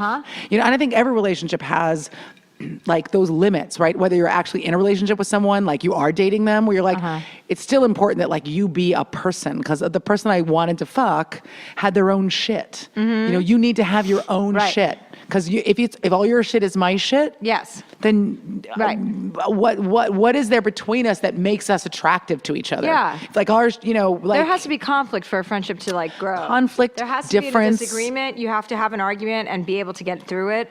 I mean, or just fucking get home at night and have stories. Like, what did you do all day? I don't know. I sat around here waiting for you to come back. Like, God, I cannot get a boner for you at all. Right. And you need challenge. You need to be challenged. Like, you need somebody to be like, I mean, my best relationships are people that I've had disagreements with because, it is another thing, the cliche thing to say, but you become closer and you grow with somebody when you have a conflict and they say, I don't agree with you. I don't like the way you did that. That was out of line. And, you're stung and you retreat and then you come back and go, yeah, I fucking fucked up.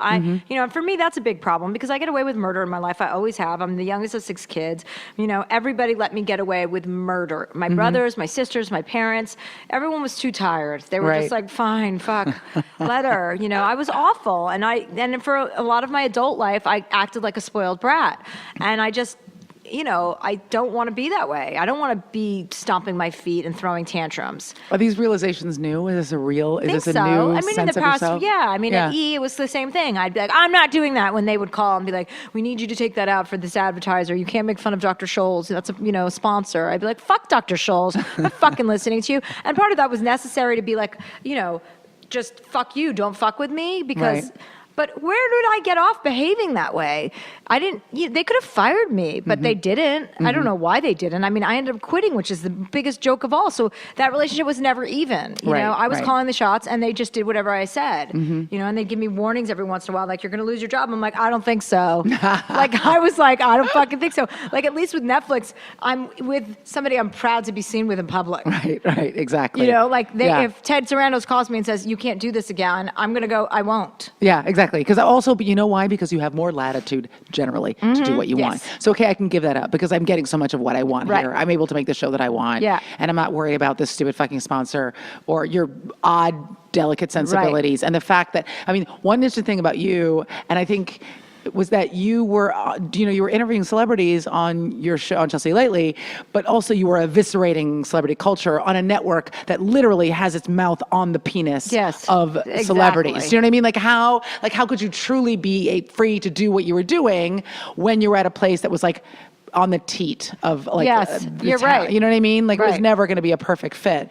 And that is not a counterculture place over there. I mean, they are not clever. They're not clever. They're not. No. So incisive. Anything that happened was never like a directive from them. It was just like, oh, you can do, they just let me do what I wanted, and I did, and I didn't have any guideline. I mean, they would literally, the lawyers would call me like, she can't say that, she can't do that. I'd be like, don't fucking call them back. Feed that in, we're doing it. Yeah. That's how I behaved. Yeah. And while that's nice and badassery in a way some people could perceive, in the ultimate way, ultimately, I don't want to live like that. I want somebody who is giving me actually sound notes that I respect. I want to be in a respectful partnership. You want a partner that you respect, that you actually feel like they're making you better. Yeah. So the realization of all of those things, when you take a look at yourself, I had never been alone for so many years between books and stand-up and all the stuff. Like one book led to a stand-up tour, and then the next one led to, and it just kept going on simultaneous to the show, or simultaneously, I don't know. And then finally, like I was talking to a therapist or somebody, I'm like, what the fuck's up with me? I go, she moved out, I'm alone, I've been traveling alone. He's like, you've never had time to really assess what's around you. And finally, this is your first time off that you've had in 8 years. And you're like, and the 5 years before that, we're gearing up for, I was trying to get something going on several different shows with development deals and whatever. And he was like, you've never been alone. You've never sat in your life and gone, wait a second, I don't like this. Because you're always, traveling, and spinning and working.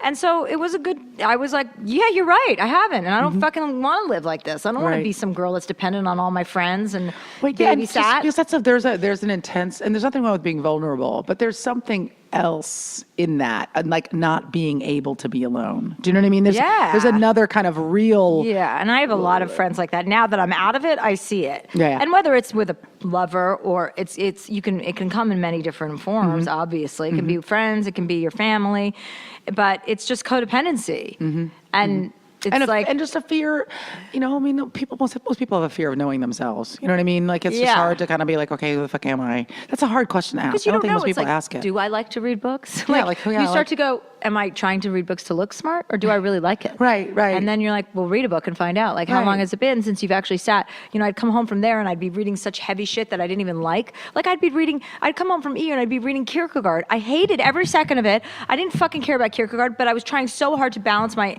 intelligence. Balance this other part of your life that felt kind of fluffy. Why don't you try reading a fucking book you like and see what happens then? Yeah. So it was like all of this shit. Yeah. And none of it's serious, because it's just, we're talking about E and we're talking about a great career where I make millions of dollars and I don't have anything to want for in my life.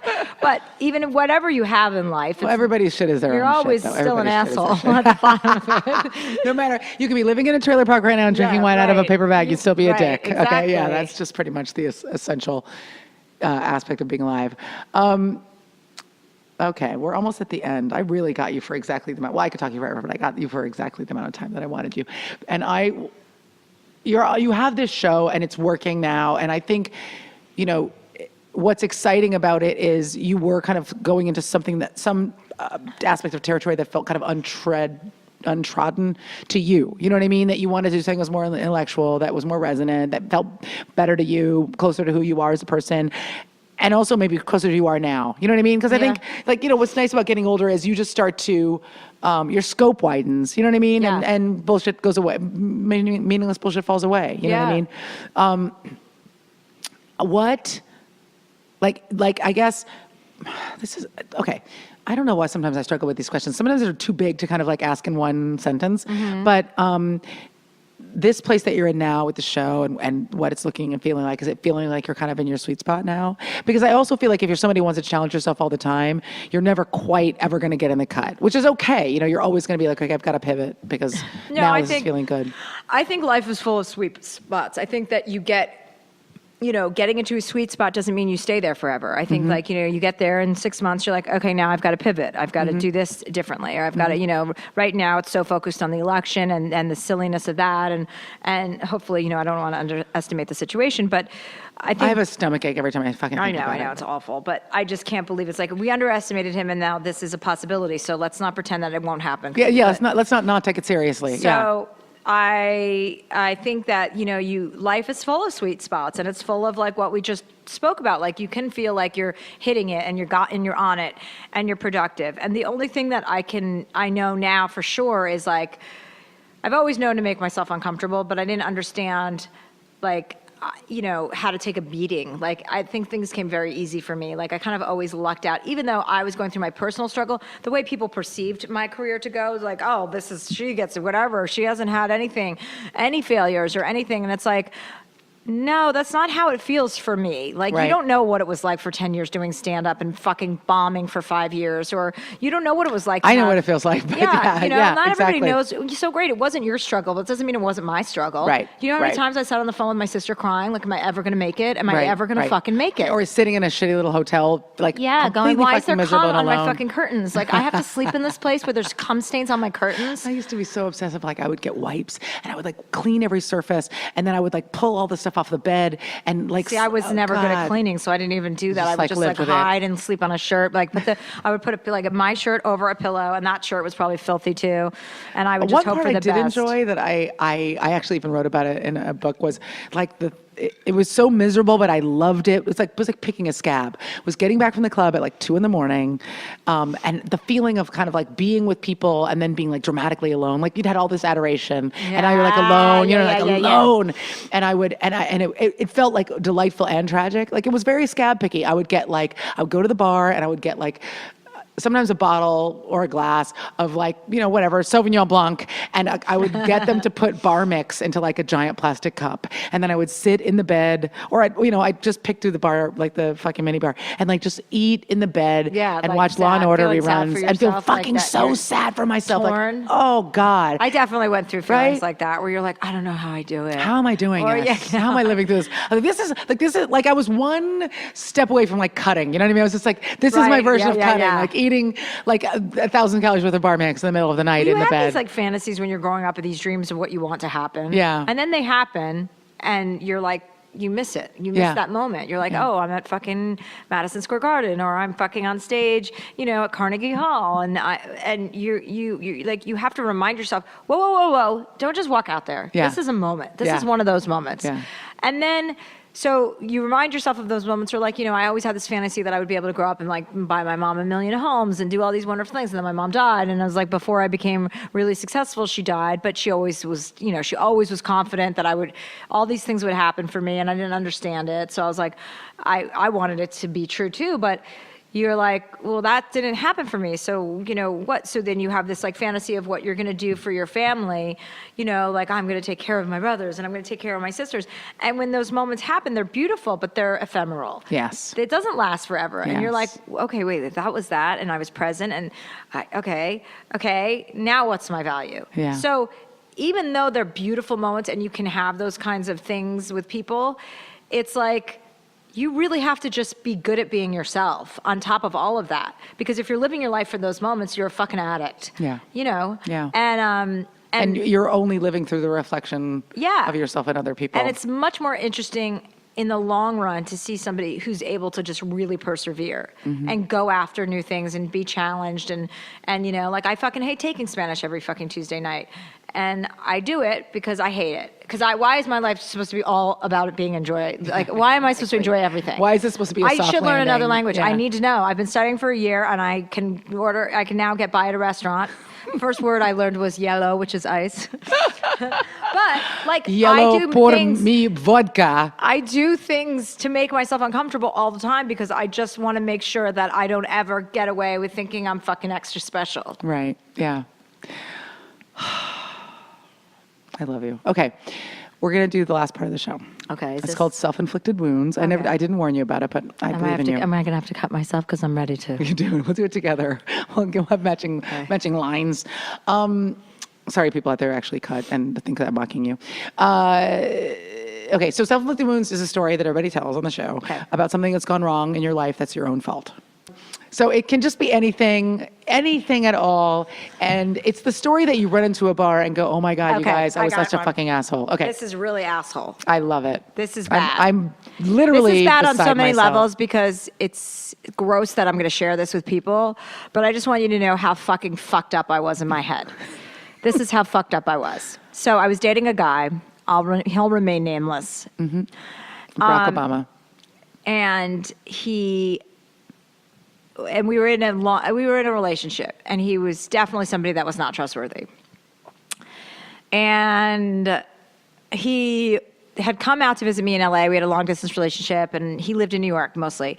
And we would go back and forth a lot to see each other. And I was really bad when I dated him. I was really insecure. I was not myself. I checked his phone. I went through his shit. I was always thinking he was up to something because he was. Right. Like, girls only do that because you're fucking up to something. Right. Like, I've never acted that way before in my life with another person. I like to go through people's shit anyway, but not, you know what I mean? Just Not out of to that level. curiosity. Not So, suspicion. and this was a terrible time where I was like taking sleeping pills all the time, just fucking out of control. Right. I was out of control. Right. Drinking, blah, blah, blah. And all those things make you paranoid, by the way. Yes, exactly. You're like, oh, why am I paranoid? I don't know, because I'm on Ambien, it's 3 a.m, and his phone, I've just figured out his fucking code because I was watching him. Anyway, I was just a mess.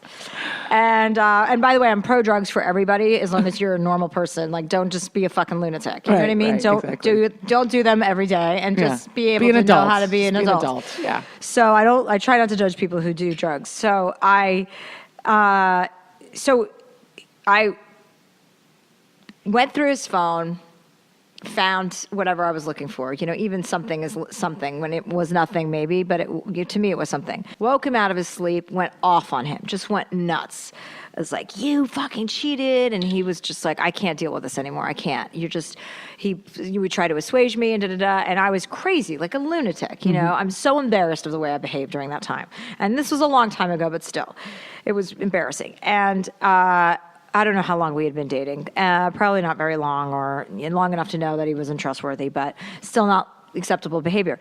So we get up the morning. I kept him up half the night, probably screaming at him. We finally somehow fell asleep. And I woke up in the morning, went to my work. I think I was on Chelsea Lately at the time. May have been the beginning. No. Yeah, I was on Chelsea Lately. And I woke up in the morning, and we're supposed to go back to New York for this big Halloween party. Mm-hmm. And I was paranoid about him spending Halloween without me because I knew that he had like hooked up on the last Halloween, and that was his thing. Like, Halloween's a sexy holiday, and I fucking hate Halloween. And I got up the next day, and basically after I had found something on his phone that wasn't necessarily incriminating, but it was enough. It was just like, it was enough for him to have to apologize, but him refusing to, going, this is behavior. I'm not putting up with this. You can't go through my phone. You can't. I go, but I found something, because that's not the point. You are not allowed to go through my phone. That is so inappropriate. And I just went, no, it's not. You have to forgive me. Begged for forgiveness, basically, throughout the day. Okay, so you'd given all the shit the night before, but then the next day you're like, wait, I'm sorry. I'm so sorry I behaved that way. I can't believe I went through your phone. That was gross. I'm so sorry. I'm so sorry. Like a psycho. Yeah, well, I ended up chartering, because he was like, I don't think you should come to New York with me. We're done. I think we're done. And I was like, no, I'm coming to New York with you. I chartered a private plane to New York so that he would have no choice but to be with me on the plane. Mm-hmm. That's very enticing, by the way. You're like, private flight? I'm like, I got a plane. I'm coming with New York to you. That was just a bad night. I'm sorry. I'm not going to do that again. It was bad. I took an Ambien, blah, blah, blah. You know how that's fucked up and, blah, blah, blah, whatever I had to. He's like, I don't want to go with you. I don't want to go with you. I don't trust you. You're fucking crazy. You're going to be like this. And when we go to that party, you're not going to trust me. We go to the party. I finagle, I spent, I think, $280,000 to charter that plane. Like, it was my friend's plane, and I said I needed to borrow it. That's what I spent. It was something absurd. It wasn't just like getting a jet to New York, which is $50,000. Yeah. It was like $280,000. That's how desperate I was to stay in that relationship with somebody that I did not trust. That you didn't even trust, that you really, on some level, didn't want, or No. knew wasn't yours. I mean, I don't know what was wrong with me that I would allow myself to behave that way. Human being. The whole time in my gut, knowing this is wrong, everything you're doing is wrong. But I just wanted that instant gratification. I didn't want to think about him at a Halloween party alone without me. That's how little I thought of myself. So I went, and especially if we were broken up, who knows how he would behave, because I knew he would coming back. He was always like, desperate to be with me, but just like trying to put down his foot. So we took this private plane home. I could have, we go to New York, we go to a party on Halloween, and he comes up to me at the end of the party, and he's like, I have a girl that we could go home with. And I was like, what? This is exactly why what do you mean? Like, I don't want to do that. I don't want to go home with a girl. I don't want to have a threesome. And he was like, all right, calm down. I'm like, no, I don't want a threesome. And we didn't go home with the girl. We went home. It turned into another big fight. The next we woke up on a Because I imagine you were saying you were just trying to engineer a way to cheat, with my complicity. I was just like, wait, we just had this fight. Now you expect me to I don't want to introduce that into our relationship. And how could you possibly think I would be okay with that? Because I begged and cried for his forgiveness. He probably thought, oh yeah, I could get away with this. She's as long vulnerable as now. She's there. Yeah. It's not cheating. We get back. It was a Sunday afternoon. We somehow make up, but it wasn't, and that night we came home and there was an earring I found on his bedstand. And I was like, oh, you do cheat. You definitely cheat. Like, that was our whole dialogue. It was like everywhere I was looking, there were signs, and I didn't trust my gut enough. And then $280,000 later, it was like, yes, you did. And he got caught, and he finally admitted it. And then that relationship ended. Right. But that's what I did to myself. And in the long run, you could say it was a good story, but I could have left so much earlier. Do you know what I mean? Like, the idea that I would spend the amount of money that somebody could buy a house with because I wanted to stay with a guy made me really think about things. Who you knew was in your gut bad for me. was not and I've never behaved that way. And for me to for somebody to know that about me, they'd be shocked. Like, anybody who knows of me or knows me would be like, what? And I did that. And I'm so embarrassed. I'm not embarrassed now because I know that it's just part of the shit that you go through when you're an idiot. But not that necessarily to that extent but I'll never not trust my gut again. And it has nothing to do with that person. It has nothing to do with him even. Yeah. It has to do with me. Like, what the fuck was I thinking? So that was very harmful to me in many ways. And but what's so great about the way that you processed it is seeing, okay, whatever choices that person was making, they were making their own choices. My choice was to stay. My choice was to be in this relationship. Yeah. My choice was to compromise whatever kind of set of values I had for myself, which again is just fucking human. Right. You're not a bad person. Maybe you're an idiot because all people are idiots, but that's just being alive and wanting something for yourself and maybe not having clarity in that moment or in those ongoing moments. And one thing people do, and I'm not even going to make it men, one thing people do. Yeah, it's not a male thing. No, is make you feel crazy when you're right. Yes. So the big mistake that we have all made is letting somebody make us feel crazy when we're right. You know what I mean? Right. And allowing that. Right. Yeah. And I'm a truth teller. I pride myself on telling the truth, even when it's not being received well. Like, if somebody doesn't want to hear it, it's like, I'm your friend, so I'm never going to lie to you. So I pride myself on that, but you can't expect other people to behave the way you do. It's like, if somebody doesn't react to something the way you do, and I spent so much of my life getting mad at people because they don't get a joke or they're too uptight or they don't, And you're like, well, I don't know what the fuck their deal is. Right. It's not my problem to judge. Like, judging people is not your issue. It's like, he was a damaged person. I was a damaged person. We shouldn't have been damaged together. We should have just stopped. But yeah, that was like a place, that was definitely a time I look back and I just think, oh, that was so gross. The whole thing was so gross. From A to B to C to D, you know? Oh my God. And then I'm flying alone. I'm flying alone home on that fucking G5 or whatever I chartered from a friend of mine, alone. Like, knowing that I was right all along. Right. But not feeling vindicated. Feeling vindicated. But going with him all the way to New York to babysit him, only to be shown exactly what he would have done when I wasn't there, while I was there. Right. So yeah, that's the frustrating thing, is it wasn't like you were able to go home triumphant. Like, I knew it. You're like, oh God, I could have stayed no longer. Right. Yeah. Well, you know. So anyway, that's a nice being a close to your skeptic. show. Being a skeptic, you had to see for yourself. You're my favorite. And hooray. The end. Bye. That was Chelsea Handler. I really love that. I really love that conversation. Sometimes I have guests and they are happy to be there, but they don't have a lot of time. Chelsea gave me like the appropriate meaty like mound of time that was needed to have a proper girl on guy conversation. I haven't had one of these in a while. It was juicy. It was substantial. We were wrung out at the end of it. It was just a delight. I hope that you enjoyed it as much as I did. I'm really, really proud of that. Come say hi to me online. There are just a few episodes left in 2016. And if you want to ask me a question for the special all listener question show, now is the time to do it. As I say always, it's never too early, but it will be too late. Considering how ridiculous my schedule is, who knows what the fuck is going to happen. So if you've got a question for me, voice it now, because this is your shot. Maybe you've got a question about filmmaking. I made a movie this year. Hopefully it's going to come out next year. We're in the middle of getting it ready to submit to festivals. If you want to talk about art, if you want to talk about writing a book, if you want to talk about stand-up, if you've got a question about The Talk or Archer or Criminal Minds or Whose Line Is It Anyway, if you've got some kind of a mole you want me to examine, if you are wondering whether to ask out your creepy neighbor friend, these are all questions you can ask. I can't guarantee you're going to be happy with my answers or that they'll be useful or helpful in any way, but my point is, any question you have, pose it now. Go to girlonguy.net, send me an email. I think you just click on contact when you go there, and your email will make it to me, and I will collect them all, and I will answer them all at the end of the year.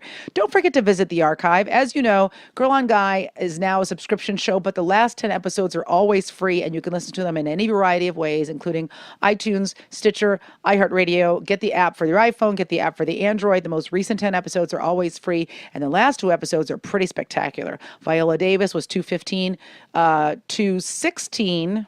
Who was 216? Well, 217 is Travis Fimmel. That was a live from Comic-Con. If you haven't listened to that, Travis Fimmel of Vikings. 216 was Marianne Jean-Baptiste, who's also a brilliant mind and a fantastic conversation.